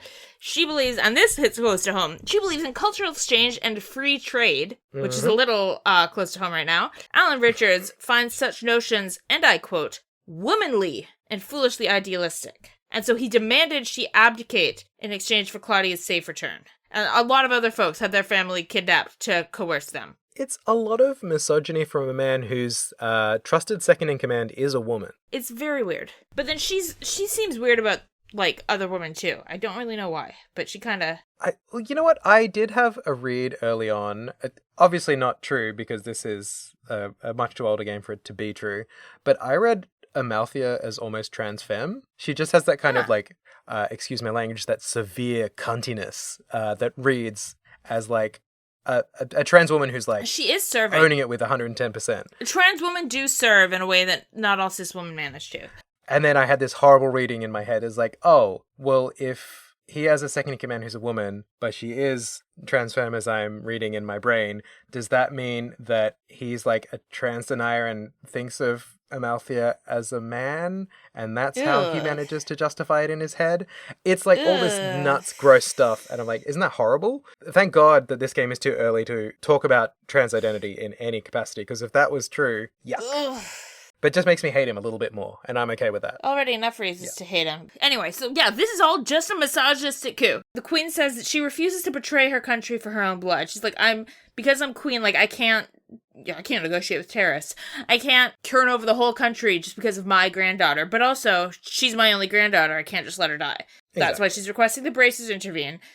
We reassure her that we're gonna save her. Queen says, "Thank you. I will do all I can to oppose his demands. Now that I'm reassured of that." And she's gonna try and figure out his intentions with the gospel while we do our rescue part. Mm-hmm. So that was a really informative, really interesting, really dramatic meeting with the Queen. And I was all just talking. Like, there was no fighting or combat. It was just, but it was so, like, high state. Like, I was riveted the whole time. And it's not like it's an incredibly long scene either. No. It's just packed to the brim with information. Yes. It must have left an impression on the characters too, because when we head back to Claudia's room to change back into our maid looks, Estelle's like, man, the Queen's cool. I think she's really cool. Yes, and I agree. Like, did you just call the Queen cool? Yes, I did. She was serving tea while she was serving tea. I mean, what's not cool about that? Absolutely. I did want to say just about that scene with the Queen. That's how you do, like, an exposition dump right. Because these were all questions. There was so much information dropped on us in one go, but because it's answering questions that have been built up over the course of this, it doesn't feel like you're just getting a bunch of, like, exposition dropped on you out of the blue. Yeah. It feels so earned. You've been wanting to learn all of this information for chapters for ages now. So it's like, it's well done for, like, it's how you do it right. Just bam, bam, bam. Here's a bunch of stuff answered. Here's a couple things not answered. And here's some new questions based on the information you've just learnt. Exactly. Which is, mwah, chef's kiss. And you know why you're learning all this information, because it's all relevant. You know why it's relevant and why it's important. Which isn't always the case for fantasy world building. That's true. We also get, in terms of the cool talk, Estelle says that she hopes to be a 10th as cool as the Queen when she's old. And then she says, now I really want to stop this coup thingy. I did love that. I loved Gonna that. Stop this coup thingy. So on the way out of the castle, the guards one of the guards hits on Karen very hard. Yes, we are asked our names. Yes, when you asked your name, what name did you give for Estelle? Lena. Of course, Lena. I did Dorothy. Oh my god, okay, that's pretty good. If anyone's gonna get in trouble, I want it to be the woman that trouble bounces off of. True. This is very true. Because it was Lena, Dorothy, and what was the third name? I can't remember. Maybe it was Shara? I think it was, yeah. But yeah, sorry, Dorothy.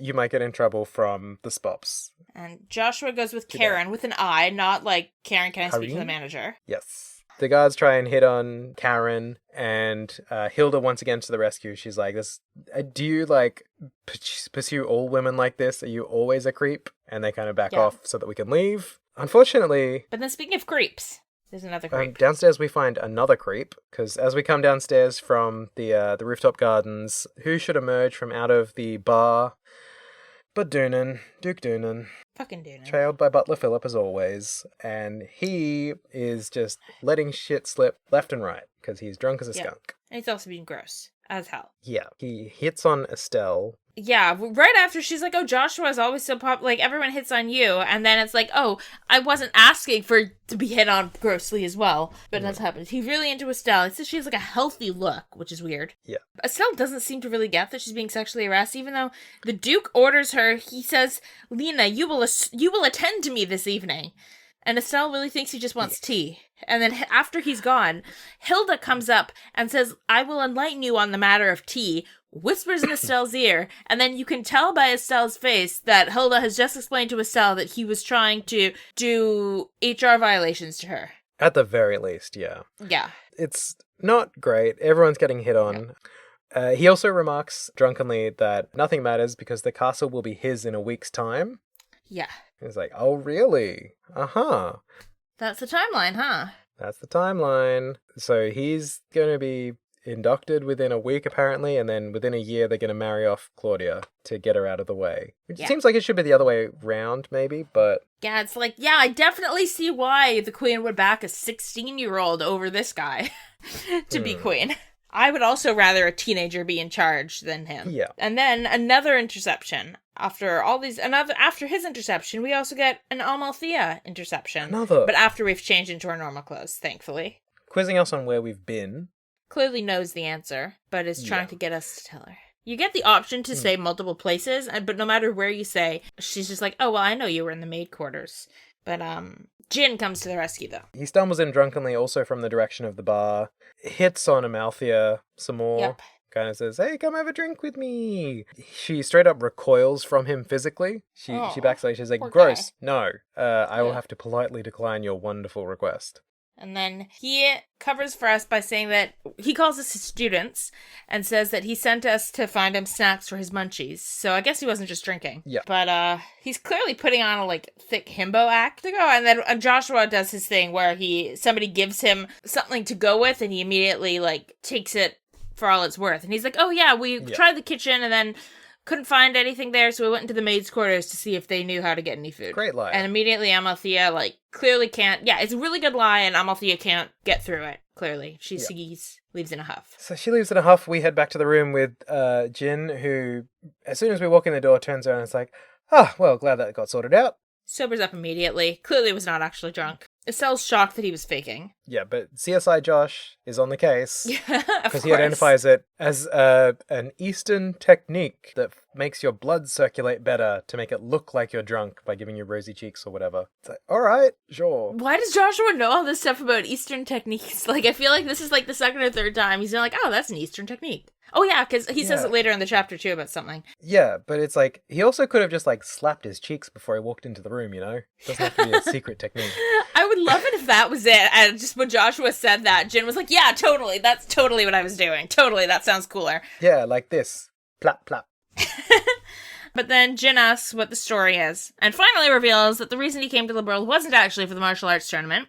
It was because Cassius asked him to come and look out for his kids. And said the martial arts tournament would be a great cover story, but I'd like you to come and look out for my kids. Yeah, this is our third revelatory letter in the last few hours of these people's lives. We had one from Julia to get us to the Queen. We had one from Russell to give to the Queen. And then we have one from Cassius given to Jin to give to us to say, hey, keep an eye on my kids. Help them, but not too much. Only if they really, really need it. Yeah. And so we decide now to tell Jin everything.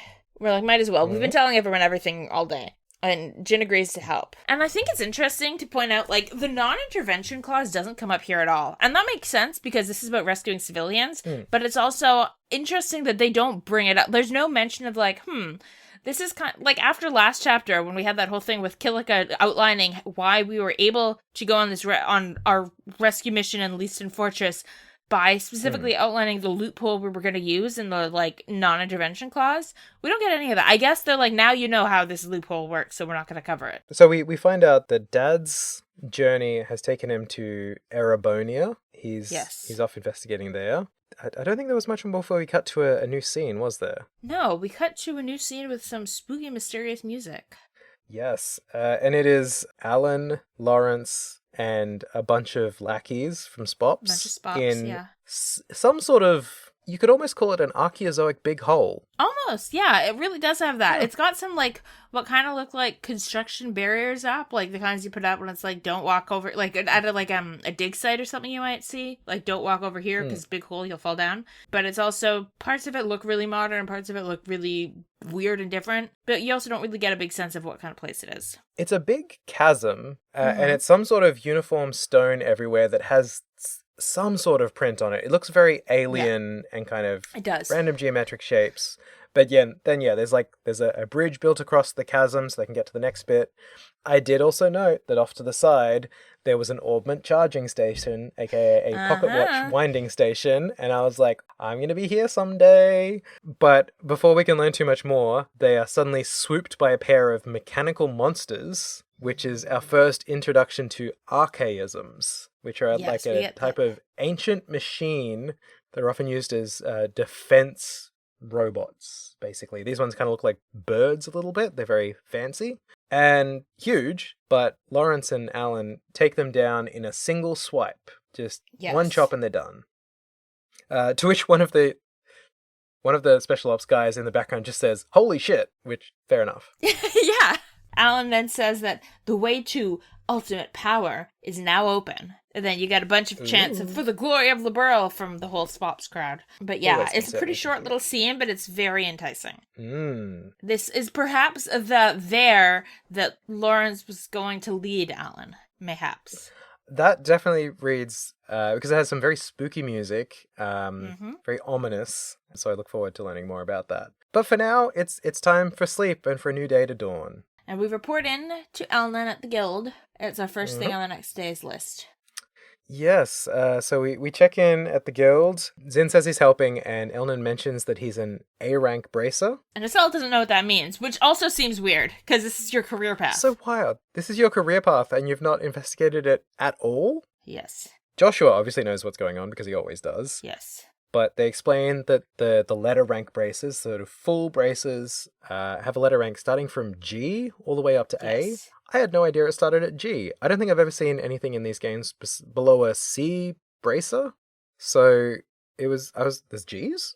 Yeah, there are. I don't know if we become full bracers, we will be. At least to start with. Yeah. But yeah, it's, I think maybe in Daybreak we meet a couple, like, who are new bracers, but they don't really, if you're a G-rank bracer, nobody introduces you as a G-rank bracer. They just say you're a bracer. It's only when you have a rank worthy of note that anyone says your rank. F up. Also, being an F-rank bracer doesn't seem like something you'd really want to brag about. Yeah, exactly. But we also learned that there are 20 A-rankers in the continent of Zemuria, which is a pretty small number. Big enough to, like, you can always introduce another, but small in this big scope of things. Yeah, you clearly have to be of great note to qualify for this rank. Jin also mentions that there is informally an S rank above A rank, which is awarded informally by the Bracers Guild for solving some sort of national incident. So, like, really doing a service to your country, or to one of the countries of Zemuria. To humanity. To humanity. And of this S rank, there are only 4 total. 4. And guess who's one of them? None other than Cassius Bright. Because of fucking course he is. This whole chapter is just like, here's another part of his myth. Like, it's so funny. Cassius Bombshells. He solved a major case for the Republic about 5 years ago, which is about the time that Joshua showed up. But yeah, we find out that this is another thing that's rocking Estelle's world.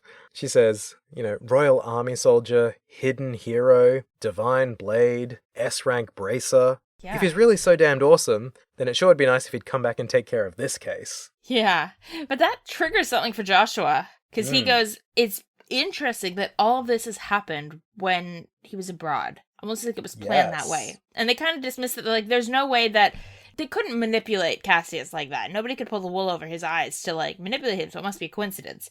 I don't know. It seems like a grand plan to me. Prepare to meet your doom!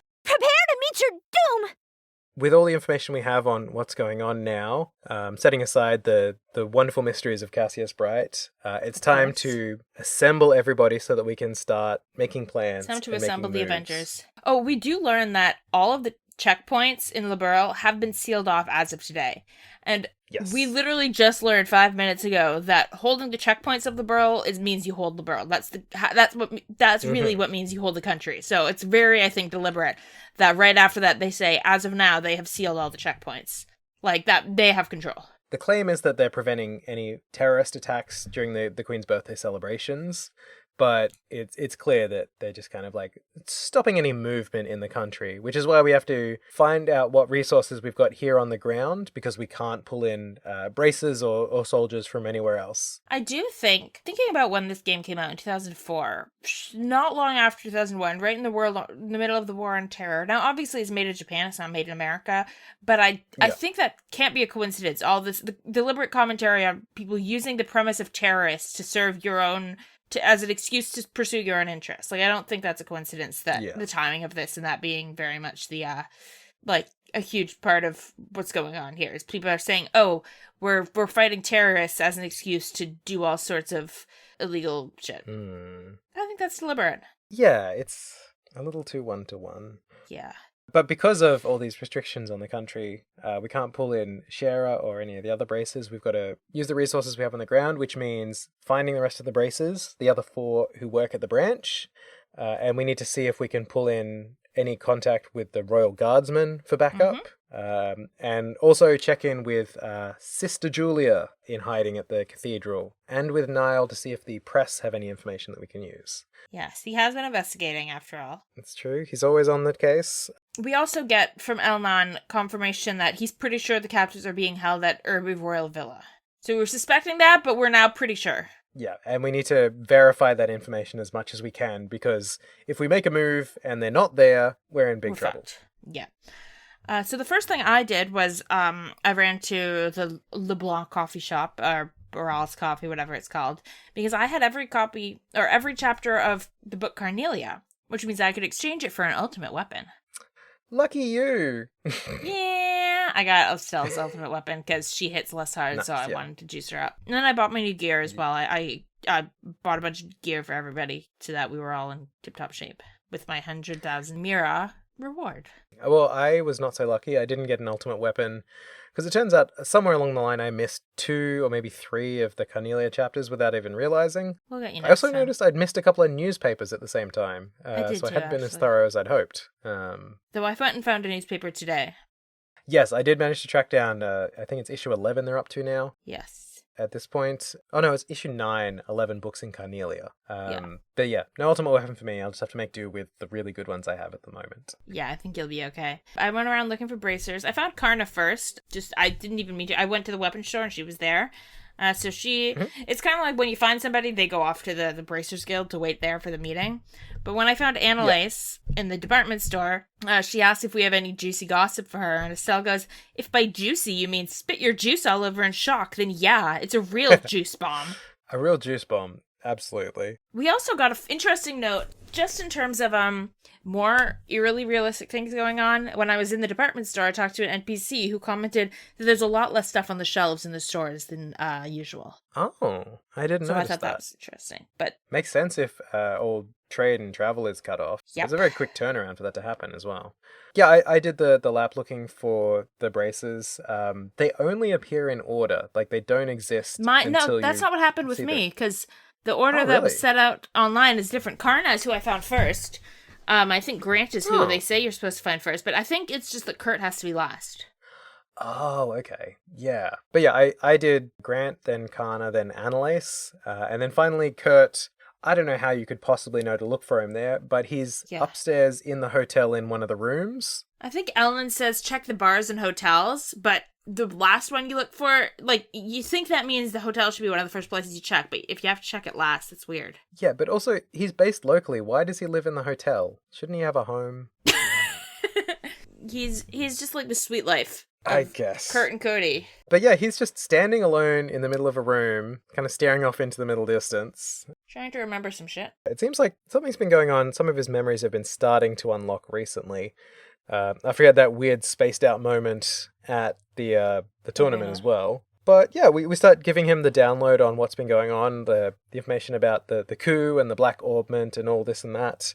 And his reaction is to start screaming. First, he goes, the Black Orbment is real? Like, that's the thing he's shocked about. Not the coup, he's shocked the Black Orbment is real. And we're like, what do you mean? What do you mean it's real? Like, how do you... And then he goes pale, starts shaking, then he collapses, and then he starts screaming. Absolutely shattering his brain, and everyone's panicking until Jin says, don't worry, I got this. and punches him very hard with air. But then they specified that he didn't touch him. He just punched the air in front of him and yelled shade left. Yeah, he yells shade lift, which I thought was one of his crafts at first. Turns out it's just another secret Eastern technique. Yeah, which Joshua knows about. And it's like, he's using Eastern technique again. Josh is a real Easterphile. But basically, he punches the air in front of Kurt, and Kurt goes flying backwards, smacks into the wall with a great deal of force. And then he's like, I feel much better. I feel great. Yeah. Thank you. He starts to remember what the mission he was on when he lost his memory was. He was trailing the special ops, the black... Trailsing. He was trailsing in the sky the black-clad soldiers before they knew that they were the special ops. Yes. Trying to figure out what their deal was. He stole something from them. Yeah. Which turns out to be the black orbment, and put it in the post to send it somewhere. Which makes sense because the parcel that we received with the black orbment was addressed from a K. Yeah, to Professor R from K. We now know who those letters are, both of them. Professor R, Russell, got that one. I was convinced that the K was going to be Claudia, the princess. Oh, interesting. Because they mentioned that Alan Richard had it originally. Yeah. No, that makes sense. That's really, yeah. That's interesting. And I figured if they were like wheedling their way into the royal palace and taking more and more control, that would be a level of exposure for Claudia, the princess, to see what's going on. And if she's got as much of a sense of justice as her mum, then yeah, she would have packaged it up and sent it away to at least get it out of his hands. Yeah. But no, it turns out it was Kurt. Yeah. Hey, Kurt. So thank you, Kurt, for sending us a weird black EMP device. Mm-hmm. I also did a few other things. Actually, wait, no, we both did because we had to. Before we go back, we had some more people to find. So I went to the cathedral, but it turns out that Julia, aka Sister Ellen, has already left. But we're told, the Archbishop tells us she seemed to have hope, not despair in her eyes when she left. So she, wasn't just running away depressed. So I guess that's good. Oh, darn. There was I wrote that I should go and find my screenshots of Bishop Raval's lines here, but I didn't do that. Yeah, so you get directed to check in with him to see if he knows anything more. You find him in the southern upstairs cloister area. When you start asking about Sister Ellen, he asks, "Oh, should I take this to mean that you are complicit with Sister Ellen?" Such a weird word. Estelle goes, "Ew, with a nun? No!"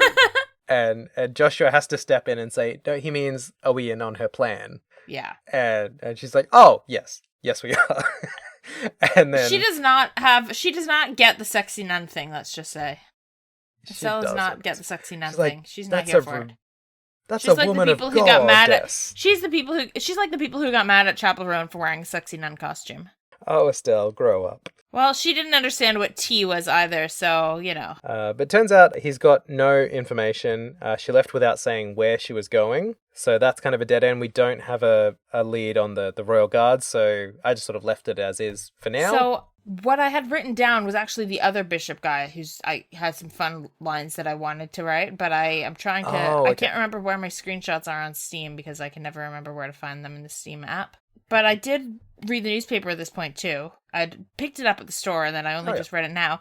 And the one thing I wanted to highlight from that was that they talk about ancient dragons, and that maybe one was recently seen over Ravenue.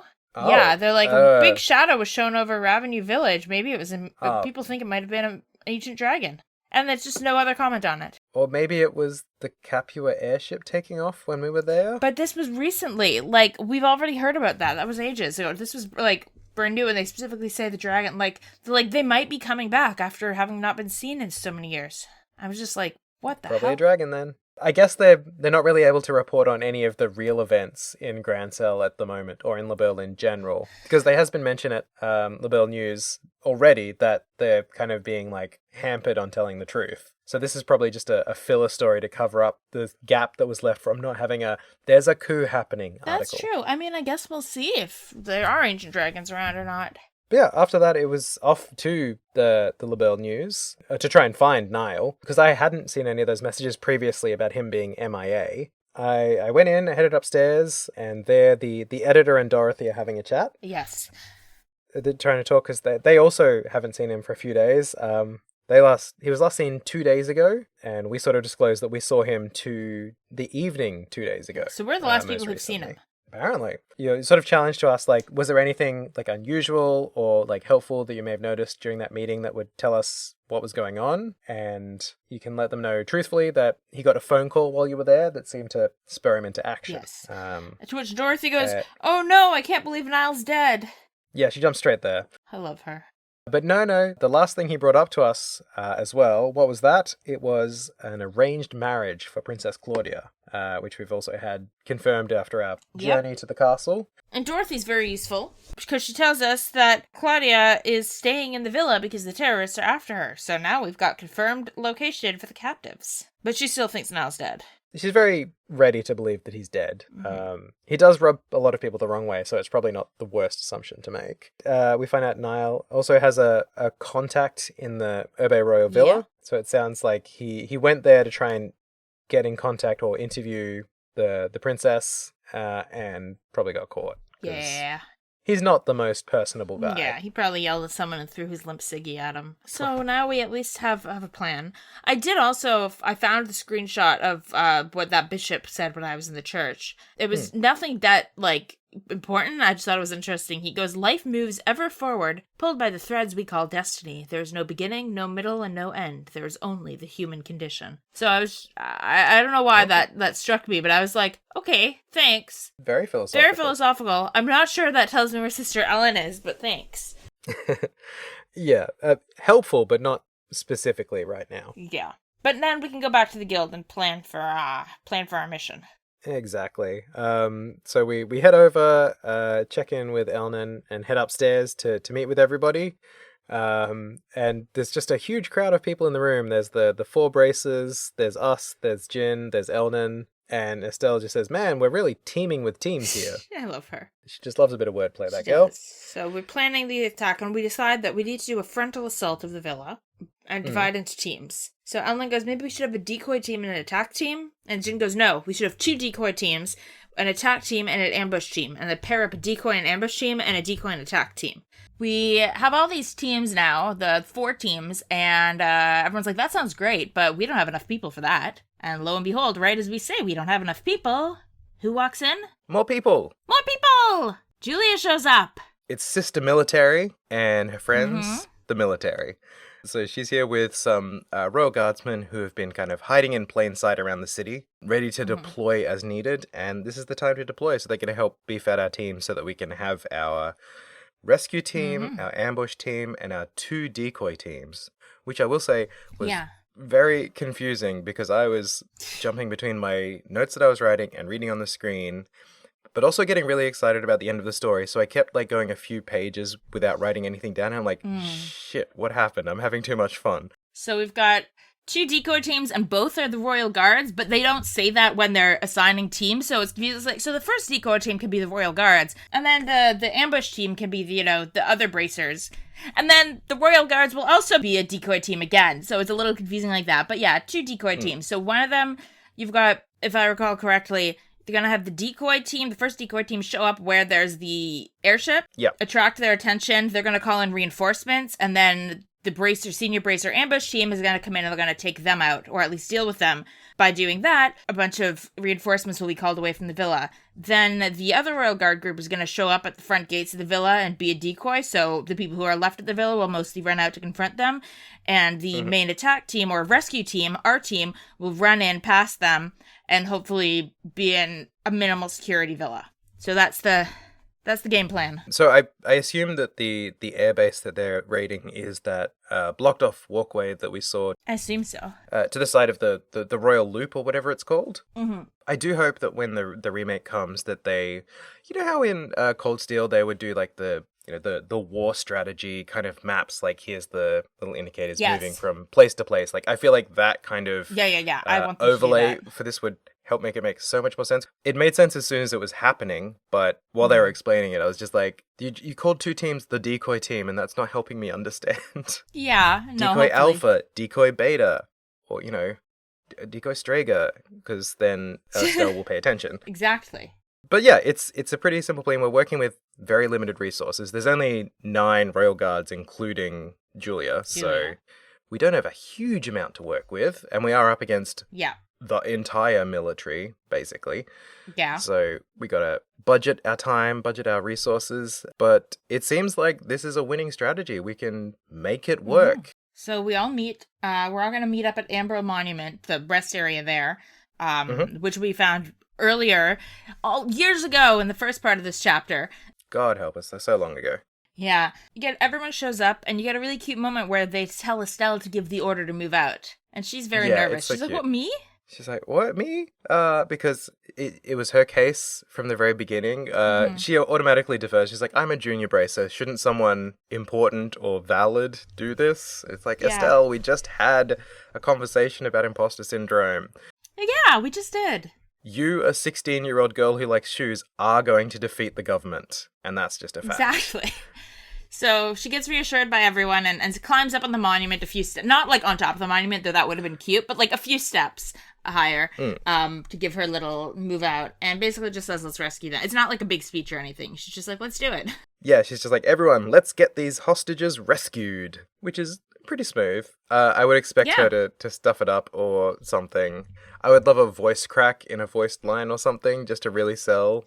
You're a 16-year-old being told to direct like a major military movement. The Royal Guards, yeah. But it's very sweet, very disrespectful to climb on top of a monument. Amber Monument, no less. But with that, it is time to start the operation. And I will say, the cutscenes that have all this play out look very cool. Again, great use of the sprites to really tell a lot of story. Yeah. So, step 1, Julia's team of guards rush into the airbase thing, get everyone's attention. The guards are like, oh shit, after, again, because they're guards, complaining about their jobs before anything happens, because that's just standard for Zemuria. That cutscene's pretty cool. What I really enjoyed, though, was the Royal Guards fighting at the Royal Villa, because there's some really cool dynamic animations done. Yeah, they're really good. You see the guards sort of working. One of them will get like trapped in a corner and then another will come to the rescue. My favorite, though, is that there's 2 guards fighting near a lamppost, and one of them does like a roundhouse kick swinging around the lamppost. And, you know, it's just the sprite kind of orbiting the lamppost. But you get the point. And I'm like, even though there was no custom animation, it didn't have like a kick sprite or anything, I just saw that and sitting on my bed with my laptop plugged into my TV, I was like, oh, sick. That's cool. Yeah, it was so cool. Found by like the kings of like using really limited assets and reusing assets to like great effect. Again, a lot of references to the remake in this record, but I really hope that they keep that up and don't just simplify it, because the animation in, I mean, maybe not the current round of games, but the mid-tier, like PS4 era, the Cold Steel games, were maybe not the most dynamically animated, because it was a big move to 3D at that point. But they've got enough control on it, and considering how dynamic the battle system's meant to be in the remake, I really hope that they keep the spirit alive there, because it's half the love of the game, I think. Footage looks really good. Like the cutscene footage in that first trailer of Estelle kicking Joshua looks great. No offense, Josh. Yeah, it's excited. And we're getting character art for everyone now. Big alert, I don't think we've mentioned it yet, but Niall's got his wonky cigarette taken away from him, which I think that's denied. That's political correctness gone mad or whatever. just let him have his limp little cigarette in his mouth. It's half of his personality. Exactly. But in any case, we're invading a major royal installation. So after everyone gets fighting on the grounds, we rush in, have to fight a couple soldiers on the way in, but it's no big deal. And then we're inside the Erbe Royal Villa. Yeah, which has like a plaza inside. Like you get into it, but you're still outside in like a big plaza area with a bunch of rooms. If you go into rooms and then come out of them, sometimes you'll have like a random attack by other people, but I knew where I was going, so I went to the bar, because every royal residence has its own bar lounge. Apparently, yeah. And run into a bunch of drunk soldiers, and I love that we get a preemptive attack, like, bonus when you start the fight with the drunk soldiers, because they're drunk, so they're, like... They're a little sluggish, yeah. It's great. Yeah, it's a good time. Yeah, I didn't know my way around, so I worked around the villa counterclockwise, just to be a real disruptor. And a bunch of rooms where nothing happens. Yeah, it's basically just a random encounter trigger on the way out of each room. So I got hit, I think, like 6 out of 8 times. Oh. Which is not too bad. Like, these aren't random encounters in the normal sense. Basically, you walk out of the room, some soldiers will walk up to the door and be like, "Oh, you're not us." Yeah. And it's a fight that you can't run away from, so you have to fight Yes. it. They're not too tough. It's just kind of, it's wearing you down a little Annoying. bit, kind of doing it over and over again, Yeah. just because there's always a couple soldiers, and they hit kind of hard, so you've got to, like, wipe them with your more powerful moves, while trying to conserve ready for whatever final encounter is going to happen here. Yeah, no, it is a bit of a pain. I did a lap, so going counterclockwise, what did we have? We had the library, which had nothing in it, which I was a little disappointed about. I was hoping for just, like, JRPG libraries should have something. at least one book that I can interact with to just get something. But absolutely nothing. A couple of empty rooms, then a gallery with a bunch of relics, artifacts, artworks, crafts from different countries, including the King's Throne, which was the seat, the favourite seat of the late King Edgar III in the villa. So would I be right in assuming that's probably Alicia's dead husband? Yes, I believe so. Yeah, okay. Yeah, so working around, you then got the big door, which obviously is the next step, so I just skipped it. And then a dining room, which didn't have much going on. Then the lounge bar that you mentioned, where I beat up some soldiers. Afterwards, he says that his reporter friend was taken away. The Chamberlain. Yeah, the bartender guy, Chamberlain. He says his reporter friend was taken away. We realize that that's, Niall. turns out he did exactly what we thought he did. He showed up, tried to interview the princess, and got arrested. Classic Niall. But we find out the prisoners are being held in the Crest Room, which is that big northern room that I avoided. So I went to check the rest of the rooms, nothing going on in any of them, just a couple more encounter triggers. But the north door to the Crest Room is locked. Shocker. So here's the part where I knew where the key was, so I went right there. And I was so annoyed because I kept being like, why can't I get this fucking... I would go back to talk to the Chamberlain to be like, will he tell me the key's there? I didn't clock that I had to go to the crest door and find out it was locked. So I just spent ages going back and forth being like, what the fuck? No. It was like I was hoisted by my own petard of trail sickoness that I remembered too well. At least there's not actual random encounters in here to make that a nightmare to run back and forth. It was annoying still, but yeah, not the end of the world. I wiggled the door and they told me it was locked, and they're like, let's go back and ask that same guy. So he's like, oh yeah, the key's with the guard commander or something, but he's left. He's not here. He went off to help with the fight going on at Secret Airship Strip. That seems like we're at a dead end until he's like, oh no, this is a Specky, and it's in the gallery. So I was like, wicked, it's in one of the 3 rooms that have anything going on in them. I ran back to the gallery. Having already done a lap of this place, I knew that the only things you can interact with were the throne and the vases at the back wall.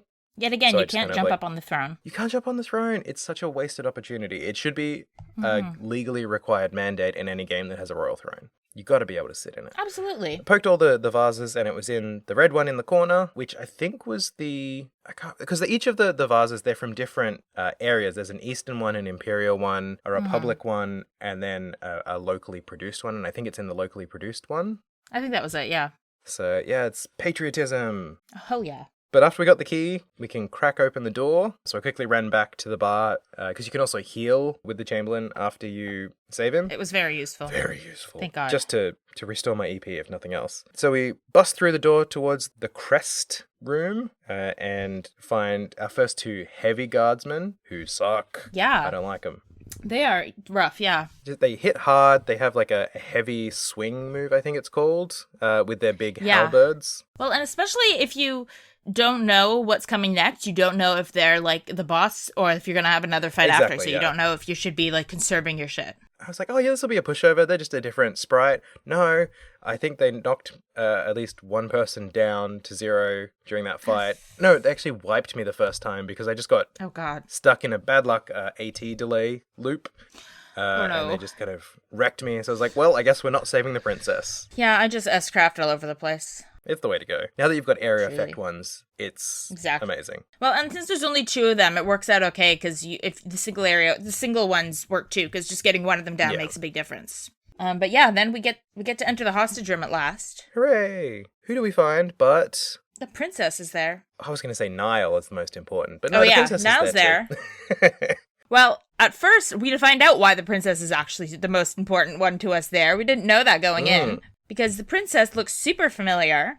She does. She's got lovely long purple hair. Mm-hmm. She's sweet and smart. And a big princess dress. Her name starts with a K, and some people in the party are making connections that others are not. Poor Estelle. So it's obviously Chloe. I think it's easy to guess that beforehand, even if you don't know, but Matt and I both knew going into the game. I guess I can't say for sure if it's as obvious, but I think they project it pretty clearly. But what's amazing is Estelle's like, oh my god, Chloe? And at first it's like, oh, she's reacting to Chloe being the princess, but then she cannot put two and two together.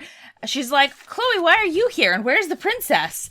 And, like, she just cannot put together the fact that Chloe is the princess, even though she's dressed like a princess.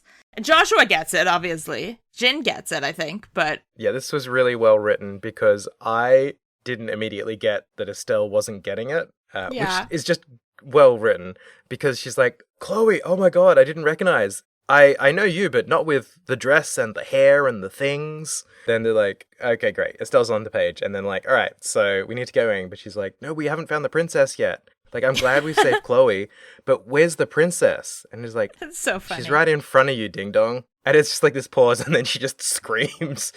It's so good. I love it. She just goes from a full standstill, staring at Chloe Claudia to just, ah! My favorite line is she's like, how, I don't understand how it's you, but your hair. And Claudia just goes, oh, this is just a wig. I was like, all right.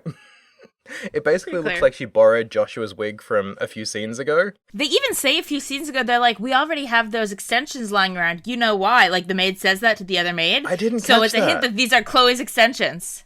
Oh, hell yeah. So now she's got, like, the opposite of highlights in that she has raven black extensions that she can put into her hair to have, like, an emo goth moment. I'm like, they're not the same hair color, but okay. I guess they just, like, quickly, like, dyed them black or something. I don't know. They even say Joshua, like, well, he has dark hair, so it works. And I'm like, not quite the same, but you know what? If it works, it works. And you know, the one thing I did notice, after they said this is just a wig, looking at Claudia's sprite next to Karen, aka Joshua, Miss Joshua's sprite, they do look very similar. They do. I mean, I know this is an older anime style of illustration, but the face shapes are very, very, very close. It's true. It truly looks like with some colored contacts that Joshua could pass for Claudia if need be. It's wild, yeah. And I would love a misdirect scene if he had to dress up as the princess one day to help her escape from something. That would be so fun. Oh, that's so good. But yeah, Chloe says, Claudia, I'll keep calling her Chloe, but we know that Chloe is Claudia. She says that she had been planning to tell us the truth when she met up with us in Grancel. And I guess that is what happened, but she was planning to do it, you know, not by being kidnapped and having to be rescued. Estelle also, there's a really cute line where Chloe is thanking her, and Estelle says she doesn't have to thank her and says, if we'd known it was our Chloe being held hostage, you know, no one would have had to tell us to come and rescue her. It's very cute. And Chloe's very touched by that. I also really like Joshua's line, as Estelle's just kind of like clocked to what's actually happening. And he just says, sorry, Estelle doesn't know how to doubt people. It's so cute. It's so true.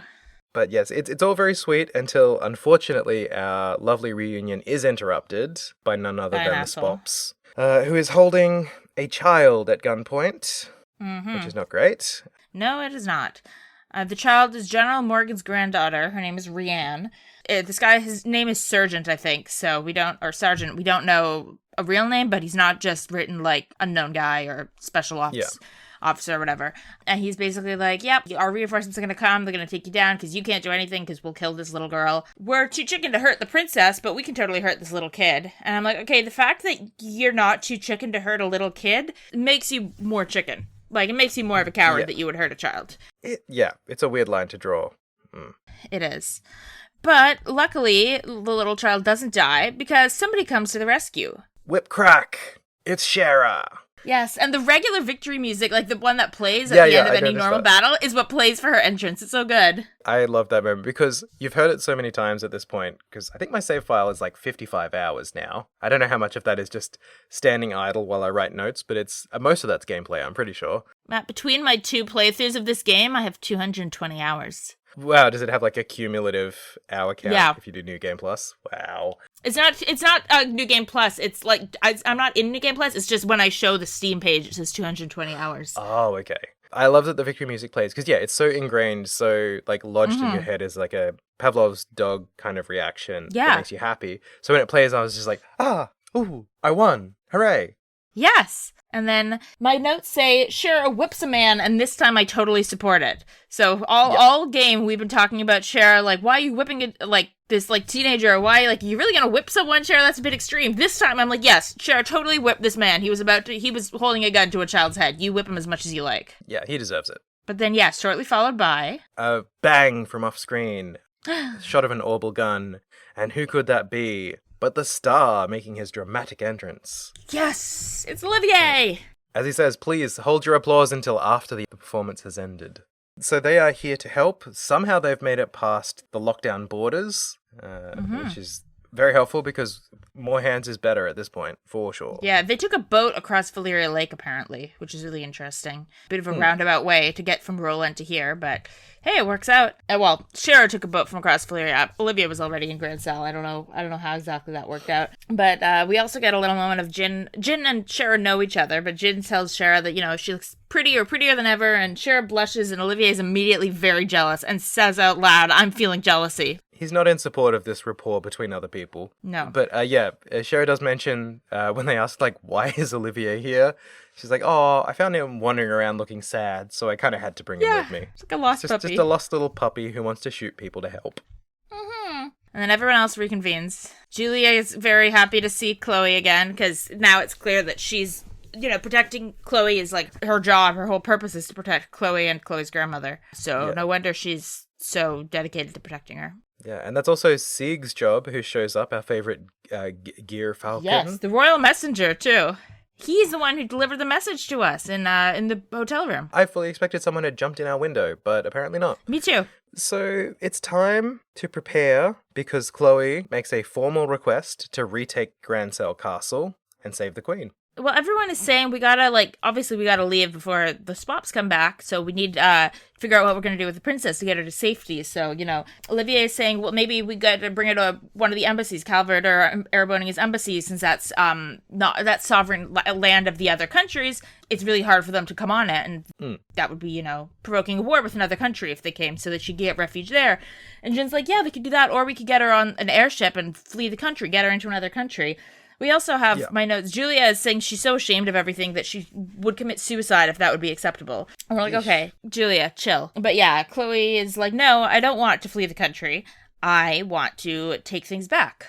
I want to take the castle back. I want to save my grandmother. I want to turn it around. So we all agree. Yeah. And I note here, it's interesting, nobody brings up the non-intervention thing.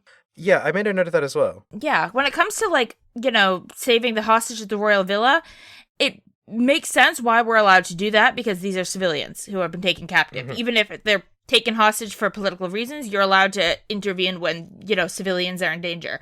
But Alicia, well, she's not a combatant, but she's also not a civilian. She's the head of state. That, by default, makes you not considered a civilian. Yeah.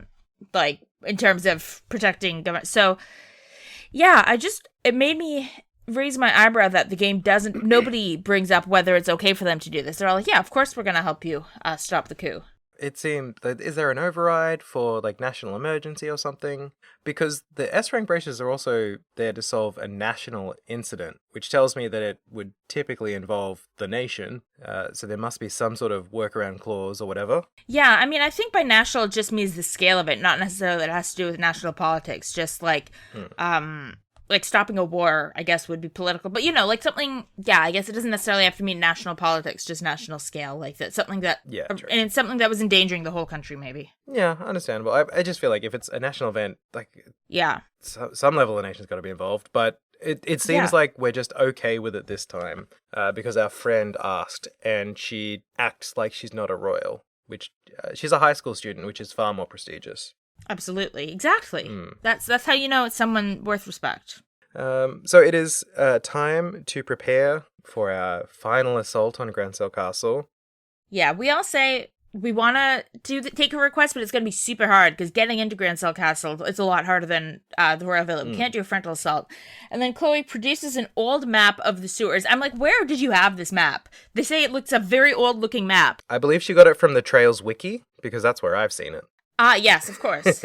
the Trails Wiki map website. That's actually just what she's carrying around, and that's what all the skirts on her dress are for.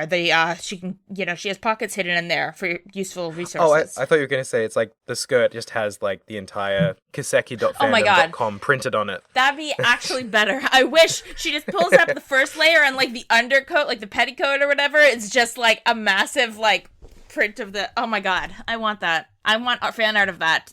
The very, like, courteous and, like, high society princess is like, I've got something that will help, and just flips up the front of her dress. It's like, look. Amazing. I love that.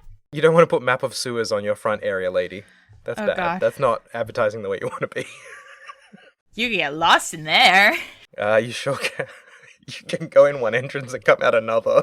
Oh my god, that's just gross. That's just not even sexual anymore. That's just like a murder plan. I'm sorry, Chloe.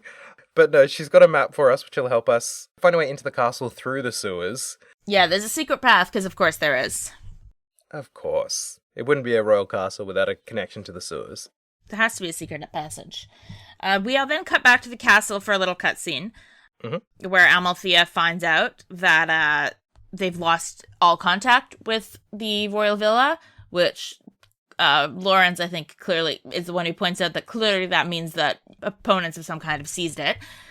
She basically just strengthens the castle defense. She's really mad, and she's like, well, we have to double down on the defense of the castle, because now that we've lost our other main joint. Yeah, she's sealing the castle and sourcing soldiers from literally anywhere else to throw at the villa to kind of retake it, because after we beat literally everybody in the building up, we've got new royal guardsmen stationed outside, so we've kind of retaken the location entirely. Hell yeah, we have. So before they all rock up, it's time for us to get the fuck out so that we can hit the castle. We get a plan laid out before we leave, briefly, just that it's going to be another decoy thing where Joshua and two others are going to infiltrate the sewers and open the gates from inside. And then the guards and the senior bracers will make a big entrance. Chloe is going to join our team, and we're going to head right into the castle. And Chloe's back in her school uniform, and she knows how to pilot an airship, so that's her excuse for the fact that she gets to fight again, even though she's a civilian. And also the princess is, we're going to take the airship and fly that right onto the royal terrace so we can get right to the queen. Yeah. And she's the only one who can fly an airship. I do love that she knows how to fly an airship, like, because it's not something that would be just a normal, like, she clearly had to, like, go out of her way to, like, be able to get to learn to pilot an airship. You actually get a little aside from Julia in this way when she's like, I never should have taught you how to fly. Because she's like, damn it, the princess would have been safe if I hadn't given her agency. Exactly. But she has agency and no one can take it away. So she's on one of the two teams, because Estelle and Joshua are leading the two teams, which means they are separating. Estelle is very concerned. She's like, make sure you're safe. Be careful out there. I'll see you on the other side. Yeah, we're divided by gender, which, isn't reductive at all. But no, there's the boy team and the girl team, which I guess makes it easy to remember who's where. But yeah, so Olivia and Jin are going to be on Joshua's team, and the girls are going to be with Estelle. It's Estelle, Chloe, Shara, because girls get it done. Hell yeah. But we got to rescue the girl queen. Yes, girl queen. So it works. We've got to power off into the day to get ready to take the castle. And I love that as you're leaving, Shara very literally slides sideways up to Chloe as Joshua and the boys have walked off. And she's like, yeah, it's such a good little animation. What's up with these two? What's going on there? Do you ever wonder if those two have some kind of destiny in store for them? Yeah. She's so dramatic. And Chloe just laughs and is like, yeah, I see it too. I'm a bit envious when I look at them. It's very sweet. But it's so funny, the little slide that Shara does. Yeah, there's no animation. It's very much a slide just goes, hello. It's so good. So good. And this is the first time she's met Chloe and knows she's a princess, and still, like, this is how she's, like, maybe the first time she ever speaks directly to princess of the country is to slide up and gossip. Yeah, she's just like, hey, PK. Never change, Shara. Fucking or what? I love it. But yeah, and then we get to see the boys walking into Grancel, and basically they're like, well, we can stock up a bit, I guess, if we want to get prepared to do it. And then we get control again, which is where we saved, and said that was a huge amount of chapter. And we need to fit it all into an episode. That's where we end it today, and we get the easiest description of next week's episode because we're playing to the end. We're going to finish this ding-dang game. We are. I'm just excited. I promise there'll only be one more part, we're not going to break the final chapter into 4 parts because No, we're not. this was bad enough. Yeah, we were going to go a whole lot further than this point originally, and we didn't have time to do it, so we didn't think you guys would either. Yeah, it's a lot. So much good stuff too. It's crazy that there's so much and there's like almost no side quests in this chapter. Like there's only the 2 monster true. exterminations in terms of side quests. Like, and it still manages to be this beefy. As much as I kind of miss having side quests, also thank God there were no side quests. True, yeah. I mean, at this point, even though I'd missed a few of the first ones, I did make it to first class earlier this Yes. chapter. I'm not sure exactly when. I didn't note it down. I think you did in the last episode because that's when you got the gladiator headband. Yes, that's right. Like, you do get a couple more quests, but it's not about ranking up anymore. There's just, I think on Steam and stuff, there's an achievement for if you've taken every job, gotten every bracer point you possibly could, and maxed it out. Beyond that, there's no major reward for that as far as I'm aware. Yeah, it's okay. I miss a few. Yeah, which is good because I sure did. Books, They're all quests, all the stuff. So I'll have to have my redemption arc in the remake. In the remake. And I believe in you. But I think for now, we need to go each have a lie down after all this gaming that we did and prepare for the final run. Yeah. To finish Trails in the Sky. I'm excited because, yeah, this is one of the first times, like, I've been very happy to kind of piecemeal out my experience with the game so that I'm kind of keeping on the level with where we're at in the story. That way I can, like, predict things blind, kind of be in the same place as anyone else who's playing this game for the first time. But man, I really had to hold myself back from finishing this chapter in one go because I just wanted to keep playing because it's that so kind of good. like non-stop rampage through the story at the end where just stuff is happening, there's reveals, characters are meeting for the first time. So I'm excited to do this, and second chapter's pre-installed on my laptop, so I could roll credits on this and just immediately start the next one. Which is generally what you'll want to do. That's what I hear. We will probably have an episode between the 2 games where we just like unpack everything and like talk it over, but we don't have a break in recording planned. I'm not gonna hold Matt hostage for playing second chapter after the end of first. I always think it would be nice if we took a little break, just because then we could get closer to kind of recording and releasing being closer. I would love to start getting mail in. Anyone's got any questions as we go? Yes, please send any questions. Any questions, comments, thoughts, theories about Trails in the Sky first chapter overall ahead of the finale would be fantastic. We'd love to know what you think. We'd love to know what you think about what we think and what everyone thinks is coming next, because I'm ready. I want to do it. But yeah, for now, I think that'll about do us for this second part of the final chapter. Thank you so much for listening to this week's episode. You can find us on the OrbleNet at trailspod.online, on Blue Sky, X, the Everything app, and Instagram at trailspod. Or you can send us an email at trailsthroughtrails@gmail.com. If you have anything you want to share with us, be it questions, comments, all that stuff, let us know. On the next and final episode of our run-through of Trails in the Sky first chapter, our trail will be taking us to the end of the credits. Yeah! So until then, I've been Matt. And I've been Lex. And we will see you at the end of the trail. Bye! Bye!